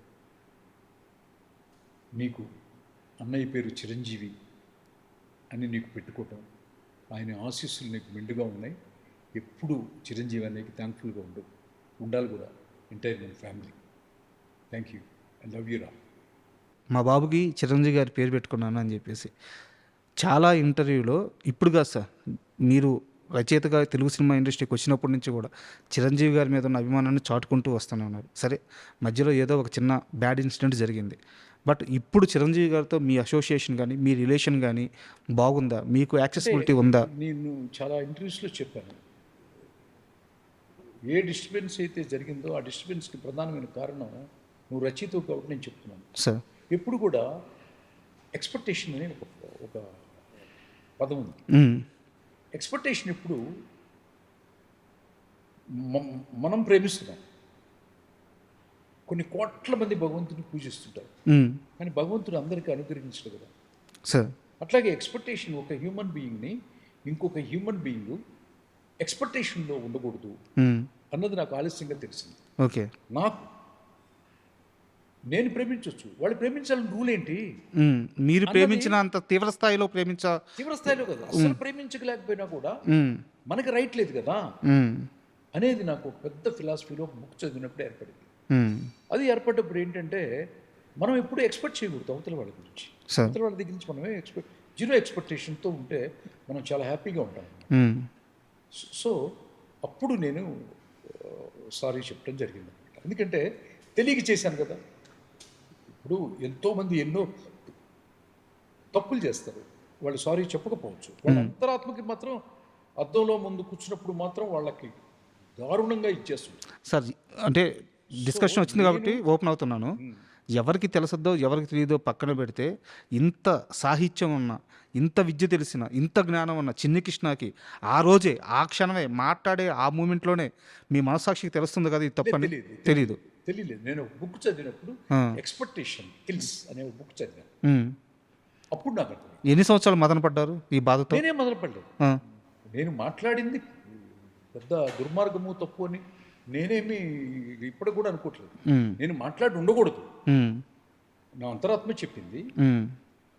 ఓకే, అది తప్పని అవతల వాళ్ళు భావించారు. భావించినప్పుడు ఎక్స్పెక్టేషన్ కిల్స్ అనే బుక్ చదివాను. I set sorry, that's it, that is over the matter. No degradation, no characterisation కిందకి వెళ్ళడం అనేది ఎప్పటికీ ఉండదు. ఇప్పుడుందా మీకు ఆ అసోసియేషన్ కానీ ఆ క్లోజ్నెస్ కానీ ఈ రోజుకి ఈ రోజు వెళ్ళి కథ చెప్పేంత? నేను అదే చెప్పింది, నా సైడ్ నుంచి ఎప్పుడూ ఉంటుంది. వాళ్ళకి మన మీద ఉండాలంటే రూల్ లేదంట. అంటే నేను ఓపెన్గా అడుగుతున్నాను, ఇంకా ఓపెన్గా అడుగుతున్నాను. చిరంజీవి గారు చిన్ని కృష్ణ దగ్గర ఆయన అడగాలి కదా, నన్ను కాదు. ఇప్పుడు అవతల వాడి మనసులో ఏమున్నది అనేది నన్ను అడుగుతున్నారు. అది ఇట్స్ రాంగ్ క్వశ్చన్. బట్ మీరు మధ్యలో వెళ్ళొచ్చారు కదా. భగవంతుడు రేపేం చేస్తాడు ఎలక్షన్లో అనేది ఎవరైనా ప్రిడిక్ట్ చేయగలరా? చేయలేరు కదా. అది ఆయన మనసులో ఉంది అంతే. మనకు అనవసరం సబ్జెక్టు. మనకి మీరు మీ ఇష్టపడ్డ పార్టీని మీరు ఇష్టపడతారు, నేను నా ఇష్టపడ్డ పార్టీని నేను ఇష్టపడతాను, నేను ఓటేస్తాను, ఇది చేస్తాను. ఎవరు రూల్ చేయాలని ఆయన కదా డిసైడ్ చేస్తాడు. అట్లా అంటే సారీ టు నేను డ్రాగ్ చేయాలని అనుకోవట్లేదు. మీరు మధ్యలో వెళ్ళి చిరంజీవి గారిని కలిసి వచ్చారు. ఆయన చాలా ఆప్యాయంగా దగ్గరికి తీసుకున్నారు, అన్నీ పక్కన పెట్టేశారు. చిన్న కృష్ణ కథ ఉంటే చెప్పు అని చెప్పి కలిసి పనిచేద్దామని చెప్పి అన్నారని చెప్పారు. చేస్తామని చెప్పాను కదా నేను. అయితే ఎందుకు టేబుల్ మీద ఉంది, గ్రీన్ సిగ్నేచర్ పెడితే అయిపోతుంది సార్. అయితే ఇది ఒక సీరియస్ క్వశ్చన్. మొత్తం ఎంటైర్ సౌత్లో కానీ నార్త్లో కానీ చూసుకుంటే వాళ్ళ ఇండస్ట్రీలో, నేను ఇక్కడ మతాల గురించి మాట్లాడట్లేదు, ఉన్న పరిస్థితి గురించి మాత్రమే చెప్తున్నాను. అన్ని రకాల మతాలకు చెందిన మనుషులు టెక్నీషియన్స్గా కానీ స్టార్స్గా కానీ అక్కడ పర్సంటేజ్ కలిసి పని చేసుకునే విధానం చాలా ఎక్కువ ఉంటుంది. ముస్లిమ్స్ ఎక్కువ మంది కనిపిస్తారు, క్రిస్టియన్స్ ఎక్కువ మంది కనిపిస్తారు, హిందువులు ఎక్కువ మంది కనిపిస్తారు. అన్ని రకాల టెక్నీషియన్స్ మనుషులు ఆ ఇండస్ట్రీలో ఉంటారు. తెలుగు సినిమా పరిశ్రమలో మాత్రమే ఎందుకు ఆ సమైక్యత తగ్గిపోయింది? నేను సమైక్యత తగ్గిందన్న కానీ నెంబర్ తగ్గిపోయింది. ఇప్పుడు మలయాళం ఇండస్ట్రీలో కానీ హిందూ స్టార్స్ ఉంటారు, ముస్లిం స్టార్స్ ఉంటారు, క్రిస్టియన్ స్టార్స్ ఉంటారు, టెక్నీషియన్స్ కూడా అలాగే ఉంటారు. తమిళనాడుకు వచ్చినా సరే, తమిళనాడులో కూడా టాప్ టెక్నీషియన్స్ ఉంటారు, దళితులు ఉంటారు. సో అన్ని రకాల మనుషులు ఆయా ఇండస్ట్రీని రిప్రజెంట్ చేస్తూ ఉంటారు. బట్ టాలీవుడ్కి వచ్చేసేలేకే బెంగాల్లో ఉంటారు. టాలీవుడ్కి వచ్చేసేలేకే ఆ పర్సంటేజ్ బాగా తగ్గిపోతుంది అనేది ప్రశ్న. ఇది మీరు గమనించారా? నాకు ఎప్పటి నుంచో తెలుసు. దీని మీద ఒక చిన్న ఆర్టికల్ కూడా నేను బుక్లో రాస్తాను. వై అనేది అంటే దీన్ని ఎట్లా అనాలిసిస్ చేయాలంటే,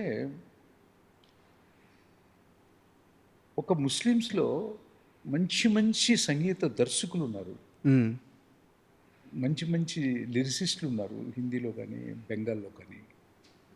సో మలయాళంలో ఉన్నారు, నేషనల్ అవార్డు విన్నర్స్ ఉన్నారు, రైటర్స్. అద్భుతమైన సినిమాలు చేసిన వాళ్ళు తమిళ్లో ఉన్నారు, క్రిస్టియన్స్లో ఉన్నారు, దళితులు ఉన్నారు. Why not in Telugu cinema అనేది ఎవరి చేతుల్లో అయితే ఇండస్ట్రీ ఉందో వాళ్ళని అడిగితే కరెక్ట్గా ఉంటుందేమో అని నేను అనుకుంటున్నాను. చిన్ని కృష్ణ దీనికి సమాధానం చెప్పడానికి భయపడుతున్నాడా? నేనేం భయపడలేదు. ఎప్పుడు కూడా చెప్పాను కదా, బలవంతుడు బలహీనుడు, జ్ఞానవంతుడు అజ్ఞాని, డబ్బున్నవాడు పేదవాడని మనం అసలు ఇంటర్వ్యూ స్టార్ట్ చేసాం. ఆ జానర్లో జరుగుతున్నటువంటి అతి పెద్ద మాఫియా, ఆ మాఫియాలో బలైపోతున్నటువంటి అట్టడుగు వర్గాల్లో పుట్టినటువంటి దళిత సోదరులు ఒక్క పాట తెలంగాణలో విప్లవాత్మకమైన పాట రాస్తే గద్దర్ గారు, అదే గద్దర్ గారిని నీ కాలి మీద పుట్టి మచ్చను నేనమ్మా అని దాసనారాయణరావు గారు అట్లాంటి వాళ్ళు తీసుకొని పెద్ద పెద్ద హిట్లు. ఒక ఉద్యమంలో కేసీఆర్ గారు రాసినటువంటి దళిత సోదరులు ఎంతోమంది ఎంత గొప్ప పాటలు రాశారు, ఎంత గొప్పగా పోర్ట్రేట్ చేశారు అనేది. ఇక్కడ ఏమవుతుందంటే, తెలుగు ఇండస్ట్రీ వరకు సినిమా పరిశ్రమ రాజకీయం రెండు బ్లెండ్ అయినాయి, బ్లెండ్ చేశారు అనమాట. సో బ్లెండ్ అంటే మీకు తెలుసు కదా, కానీ అది అవ్వకూడదు కూడా, అవ్వవు కానీ చేస్తున్నారు. అయింది. ఆ చేయటం వల్ల నష్టం వాళ్ళకే. ఇప్పుడు ఒక దళిత సోదరుడు, ఒక ముస్లిం సోదరుడు సంగీతము, రెహమాన్ గారు ఎట్లాంటి మ్యూజిక్ డైరెక్టర్. నేను కాక మొన్న పెద్ద సాంగ్స్ అసలు ఎన్నిసార్లు విన్నానో నాకే తెలియదు అసలు. సో అట్లా రిలీజియన్ చూసే ఒక గుణం ఈ రెండు తెలుగు రాష్ట్రాల్లో ఉన్నటువంటి ఒక ఉంది. చాలామంది ఖండిస్తారు పెద్దవాళ్ళు, నాకు చాలామంది పరిచయం, అసలు అట్లాంటి ఇదే లేని వాళ్ళు చాలామంది ఉన్నారు. అరవింద్ గారు, దత్ గారు, సురేష్ బాబు గారు వీళ్ళంతా కూడా అట్లాంటివి ఏం పట్టించుకోరు. మ్మ్. మా మధ్య కూడా వచ్చినా కూడా డిస్కస్ చేసి అవన్నీ ఏంటండి క్రియేటివిటీ చాలా ఇంపార్టెంట్ అయితే అంటారు అనమాట. సో అట్లాంటి వాతావరణాన్ని పోగొట్టుకోవాల్సిన ఆవశ్యకత మాత్రం ఎంతైనా ఉంది. ఇది తెలుగు ఇండస్ట్రీలో ఉన్నటువంటి ఒక అజ్ఞానులు చేసే ఒక చిన్న చీప్ పనులు అనమాట. జ్ఞానం లేనివాడు ఏం చేస్తాడు చెప్పు? బట్ నెంబర్ మనకు జ్ఞానం లేనివాడు ఏం చేస్తాడు? ఇదో ఈ కులమత లెక్కలేదు ఫ్లాప్ ఇచ్చినా పర్లేదు, నేను పలాని కులం వాడుతూ పలాని మతం వాడుతూ తిరగను అంటాడు అజ్ఞాని. జ్ఞానవంతుడు ఏం చేస్తాడంటే టాలెంటే ఇంపార్టెంట్. ఆ టాలెంట్ అనేది ఎవడు సొత్తు కాదు, మన కులానికో మన మతానికో అది ఆపాదించబడలేదు ఇప్పుడు కూడా. ఈ సృష్టిలో ఉన్నటువంటి pen, fan, AC, mic, TV, రోడ్లు ఏంటి మనం ఇప్పుడు అనుభవిస్తున్నటువంటి స్క్రీన్స్, కెమెరాస్, సినిమా ఫీల్డ్లోని తీసుకుంటే అన్ని క్రాఫ్ట్లో ఉన్న టెక్నాలజీ, ఎడిటింగ్ షూట్లు అన్నీ కూడా ఇంకో దేశంలో ఉన్నటువంటి క్రిస్టియన్స్ సాధించినవి అన్నటువంటి జ్ఞానవంతుడు ఎప్పుడు అట్లాంటి cheap and vulgar class 4 thought ప్రాసెస్లో ఉండదు. అట్లాంటి వారు ఎవరన్నా తగిలినా నాకు తగులుతుంటారు రోజు. వీడు జ్ఞానవంతుడు కాగాక అని మనసులో అనుకుని వెళ్ళిపోతుంటారు. దీవించండి అంతకంటే వాడితో నేను ఆర్గ్యూ చేసేది ఏం లేదు. అదేదో చెప్పించినట్టు ఉంది కానీ దీవించినట్టు. ఫుల్స్. బట్ ఇండస్ట్రీలో అయితే ఆ నెంబర్ కనిపించట్లేదు కదా, దీన్ని ఒప్పుకుంటారు. కనపడలేదు అసలు, ఎతికినా కనపడదు. కొంచెం టైం ఉంది. అయినో నాకు ఏ టైంలో అది బ్రేక్ అవుతూ కూడా నాకు తెలుసు. It is too early to discuss on social media platform. Sir నాకు తెలుసు ఒక డేట్ ఒకటి ఉంది, ఆ డేట్ తర్వాత అది అసలు ఉండదు, ఇక పోద్ది, మొత్తం పోద్ది. ఇక్కడ 2 స్టేట్లో ఆ డేట్ ఏదో నేను చెప్పను, నాకు మాత్రమే అమ్మవారు చెప్పింది. అందుకు ఆ అమ్మవారు చెప్పిన డేటు టైము నేను ఎవరికి చెప్పను. అమ్మవారు మీకు వాక్యం వినిపిస్తుంటుందా? నాకు రెగ్యులర్గా ప్రతిరోజు ఆ అమ్మవారితో నేను మాట్లాడని రోజు ఉండదు, విశ్వనాథుడితో నేను ప్రయాణం చేయని రోజు ఉండదు. సార్ అంతే. నేను వాళ్ళ నిద్ర లేచాను అంటే ఆవిడ అనుగ్రహం, అంటే వన్ డే మళ్ళీ ఇచ్చినట్టే కదా, అంతే అంతే కదా. అది నిన్న నిద్ర హ్యాపీగా పోయానంటే ఆ భగవంతుడే, ఇవాళ లేచాను అంటే ఆ భగవంతుడే, ఆ శివయ్యే. ఆ శివయ్య ఈరోజంతా మీతో మాట్లాడాలని నిర్ణయించాడు. ఇప్పటి నుంచి అడుగుతున్నారు సార్, అసలు ఎప్పుడనగా కూర్చోవాలి మనం, ఎన్నో నెలలుగా అడుగుతున్నారు. సో అమ్మవారు ఇవాళ చెప్పమని చెప్పింది కాబట్టి నేను టైం తీసుకొని నేను మీతో మాట్లాడుతున్నాను అనమాట. Everything decided by the God, that's all. Sir అయితే ఒక చిన్న ప్రశ్న సార్, ఎవరికైనా సరే తొలి రోజుల్లో చేయబట్టి అలా నడిపించిన మనిషి మీద ఆ ప్రేమ అలాగే ఉండిపోద్ది, తల్లి కానీ తండ్రి కానీ గురువు కానీ. సో ఈరోజు ఇండస్ట్రీలో biggest pan India star Allu Arjun, ఆయనకి మొట్టమొదటి కథ రాసిన రచయిత మీరు. ఈరోజు ఇండియా మొత్తం, ఇండియా ఏంది ఆల్ ఓవర్ వరల్డ్ ఆయన ఎక్కడికి వెళ్ళినా గుర్తుపడతారు. ఆయన్ని ఆరాధించే ఫ్యాన్స్ కొన్ని కోట్ల మంది ఉన్నారు. మీరు ఫస్ట్ కథ రాసిన హీరో ఆ రేంజ్కి వెళ్ళడం, ఈ స్థాయికి రావడం ఎలా అనిపిస్తుంది మీకు? చాలా ఒక పక్కన వాళ్ళ తల్లిదండ్రులకి ఎంత గర్వంగా ఉంటుందో, అతన్ని పరిచయం చేయడానికి తీసుకున్నటువంటి స్ట్రగుల్స్ చాలా ఉన్నాయి. ఇది ఒక పెద్ద వార్, సార్ బ్యాటిల్. సో అది చాలామందికి ఇండస్ట్రీలో నచ్చలేదు కూడా, నచ్చక నా మీద కూడా శత్రుత్వం పెట్టుకున్నారు కొంతమంది. కాస్త డీటెయిల్గా చెప్పండి సార్. కొంతమంది చెప్పకూడదు కదా, కొన్ని చెప్పకూడదు, విరోధంగా పెట్టుకున్నారు. కానీ నేను మాత్రం ఆ గంగమ్మ తల్లిని ఇదిగా పెట్టుకుని నేను బాగా, నాకు ఇందిరా తర్వాత సినిమా, ఇందిరా తర్వాత రజనీకాంత్ గారితో చేయాల్సిన సినిమా చేయకుండా దీన్ని నా షోల్డర్ మీదకి తీసుకొని నేను గట్టిగా, నేను పూర్తిగా విశ్వసిస్తాను. నేనే నిర్ణయం తీసుకున్నాను, నేనే పోరాటం చేశాను, నేనే హీరో అవ్వాలని ఆశించాను. ఆ ఆశించటం వల్ల ఈ 12 సంవత్సరాల గ్యాప్ కూడా అది కూడా ఒక కారణం. అవన్నీ కూడా నా పర్సనల్, నేను ఒక బుక్ రాస్తున్నాను, ఆ బుక్లో ఉంటాయి. ఈ ముందు చెప్తే అది బాగుండదు, సెన్సేషన్గా ఉంటాయి అన్నమాట. ప్రతిదీ చాలా నేకెడ్గా, నగ్నంగా ఉంటుంది. వాళ్ళ పేర్లు కూడా చాలా క్లారిటీగా రాయబడతాయి. చిన్ని కృష్ణ లీక్స్. ఎస్. అయితే ఆ రోజు గంగోత్రి సినిమా వద్దు అని వాదించారా, బన్నీని హీరోగా వద్దు అని వాదించారా? ఎవరో వాదించడం కాదు, ఎవరో తీసేశారు. తేజ అనే ఒక డైరెక్టర్ ఉన్నాడు కదా, అతను పెట్టి తీసేశాడు. కొంచెం పెయినే కదా, చాలా పెద్ద ఫ్యామిలీ కదా, మెగాస్టార్ ఫ్యామిలీ అంటే. అరవింద్ గారు అంటే ఏంటి, అంతే కదా, ఇండస్ట్రీలో ఏంటి అల్లు అరవింద్ గారు అంటే చాలా పెద్దది కదా, చాలా పెద్ద ఫ్యామిలీ కదా. ఆ పిల్లోడిని పెట్టి తీసేయటం అంటే ఇట్స్ నాట్ ఏ జోక్. ఆపేశారు తర్వాత ఆ సినిమా ఏదో తీశారు, అది కూడా పెద్ద హిట్. నితిన్ హీరోగా ఓకే చేశారు అనమాట. సినిమా జయమా? జైమ్. జైమ్లో ఫస్ట్ అనౌన్స్ చేశారు, పార్టీ ఇచ్చారు, మా అందరికీ ఓకే అనుకున్నాం. రెండో రోజు మూడో రోజు మళ్ళీ పేపర్లో అతను కాదు వేరే అతను వచ్చింది అన్నది. అప్పుడు నేను గేర్ షిఫ్ట్ చేయాల్సి వచ్చింది. నేను రజనీకాంత్ గారితో ప్రయాణం చేయాల్సిన గేరు మళ్ళీ న్యూట్రల్కి వచ్చి మళ్ళీ ఫస్ట్ గేర్ వేసి గంగోత్రి చేశాను. ఓకే. అది ఎప్పుడు గర్వంగానే ఉంటుంది. ఎందుకుండదు? బట్ ఆయన ఎప్పుడు మీ పేరు చెప్పినట్టు నేను ఎప్పుడు రాఘవేంద్రరావు గారి పేరు చెప్పకపోవడం అనేది అతనికి సంబంధించిన సబ్జెక్టు. అతనికి చాలా హడ్డిల్స్ ఉన్నాయి. చెప్పాడు తర్వాత ఏముంది, మీ పేరు చెప్పకూడదని హడిల్స్ ఉన్నాయా? ఉంటాయి కదా, ఉంటాయి ఉంటాయి అన్ని బుక్లో ఉంటాయి. అది సార్, చుట్టూ ఇంత తీవ్రమైన ఒత్తిడిని తట్టుకుంటా మీ చుట్టూ పరిస్థితులు ఏం బాగలేవు, అర్థమవుతుంది నాకు. అంటే నా చుట్టూ పరిస్థితులు నాకు ఇండస్ట్రీలో బాగలేదన్నమాట. ఇండస్ట్రీలో నేను చెప్పేది, ఐఎమ్ వెరీ కంఫర్టబుల్. నేను చెప్పేది ఇంతవరకు షుగర్ లేదు, మీ బీపీ లేదు, ఫుల్ బాడీ చెకప్లో హెల్తీగా ఉన్నాను. క్యాన్సర్ సిమ్టమ్స్ కూడా దగ్గరలో లేవు. అట్లా అని పిల్లలు ఏంటో వాళ్ళు వెల్ సెటిల్డ్ తెలుసు. ఓకేనా? నేను అడిగేది మీ పర్సనల్ లైఫ్ కదా సార్. ఇండస్ట్రీలో మీ చుట్టూ ఉండే పరిస్థితులు కానీ ఏవి బాగలేవు, నాకు అర్థమవుతుంది. చేయాలంటే అమ్మవారిని దాటి రావాలి. బట్ ఇంకా దాటి రావడం అంటే ఇంకా హ్యూమన్ పుట్టలేదు ఇంకా భూమి మీద. అది బట్ అక్కడే ఆ ఇండస్ట్రీలోనే సర్వైవ్ అవ్వాలి, మళ్ళీ కంబ్యాక్ ఇవ్వాలి. అదేం లేదు, ఇండస్ట్రీ ఇండియన్ ఫిల్మ్ స్క్రీన్ చాలా పెద్దది, ప్రపంచం కూడా చాలా పెద్దది కదా. ఇప్పుడు యూఎస్లో మంత్లీ 10 days ఉంటాను, ఎక్కడైనా నేను సినిమా చేస్తాను. అది బట్ ఈ మధ్య ఏదో నేను విన్నాను, దురంధర్ లాంటి అది ఎక్కడైనా చేస్తాను. ఇవాళ గ్లోబ్ అనేది చాలా విశాలమైనది. కాదు, నా ప్రశ్న ఏంటంటే దురంధర్ మూవీ వచ్చింది కదా సార్, బిగ్గెస్ట్ హిట్ ఇండియన్ సినిమాలో. సో మీ దగ్గర కూడా అలాంటి ఒక ప్రాజెక్ట్ ఉంది, త్వరలో చేయబోతున్నారు, సిట్టింగ్స్ కూడా నడుస్తున్నాయి అని చెప్పి విన్నాను. అదేం లేదు, వర్క్స్ జరుగుతుంటాయి. బట్ పెద్ద ప్రాజెక్ట్కి చాలా కష్టం కదా, అన్ని హీరోలు అన్నీ సెటరేట్ అవ్వాలంటే. అది ప్రయత్నం అయితే జరుగుతుంది. అది maybe expected very big production house in the world, ప్రపంచంలో. అక్కడ స్క్రిప్ట్ వెళ్ళి చదివారు, ఓకే కూడా చెప్పేశారు. But any moment any time తెలియదు మనకి. అది ఓకే.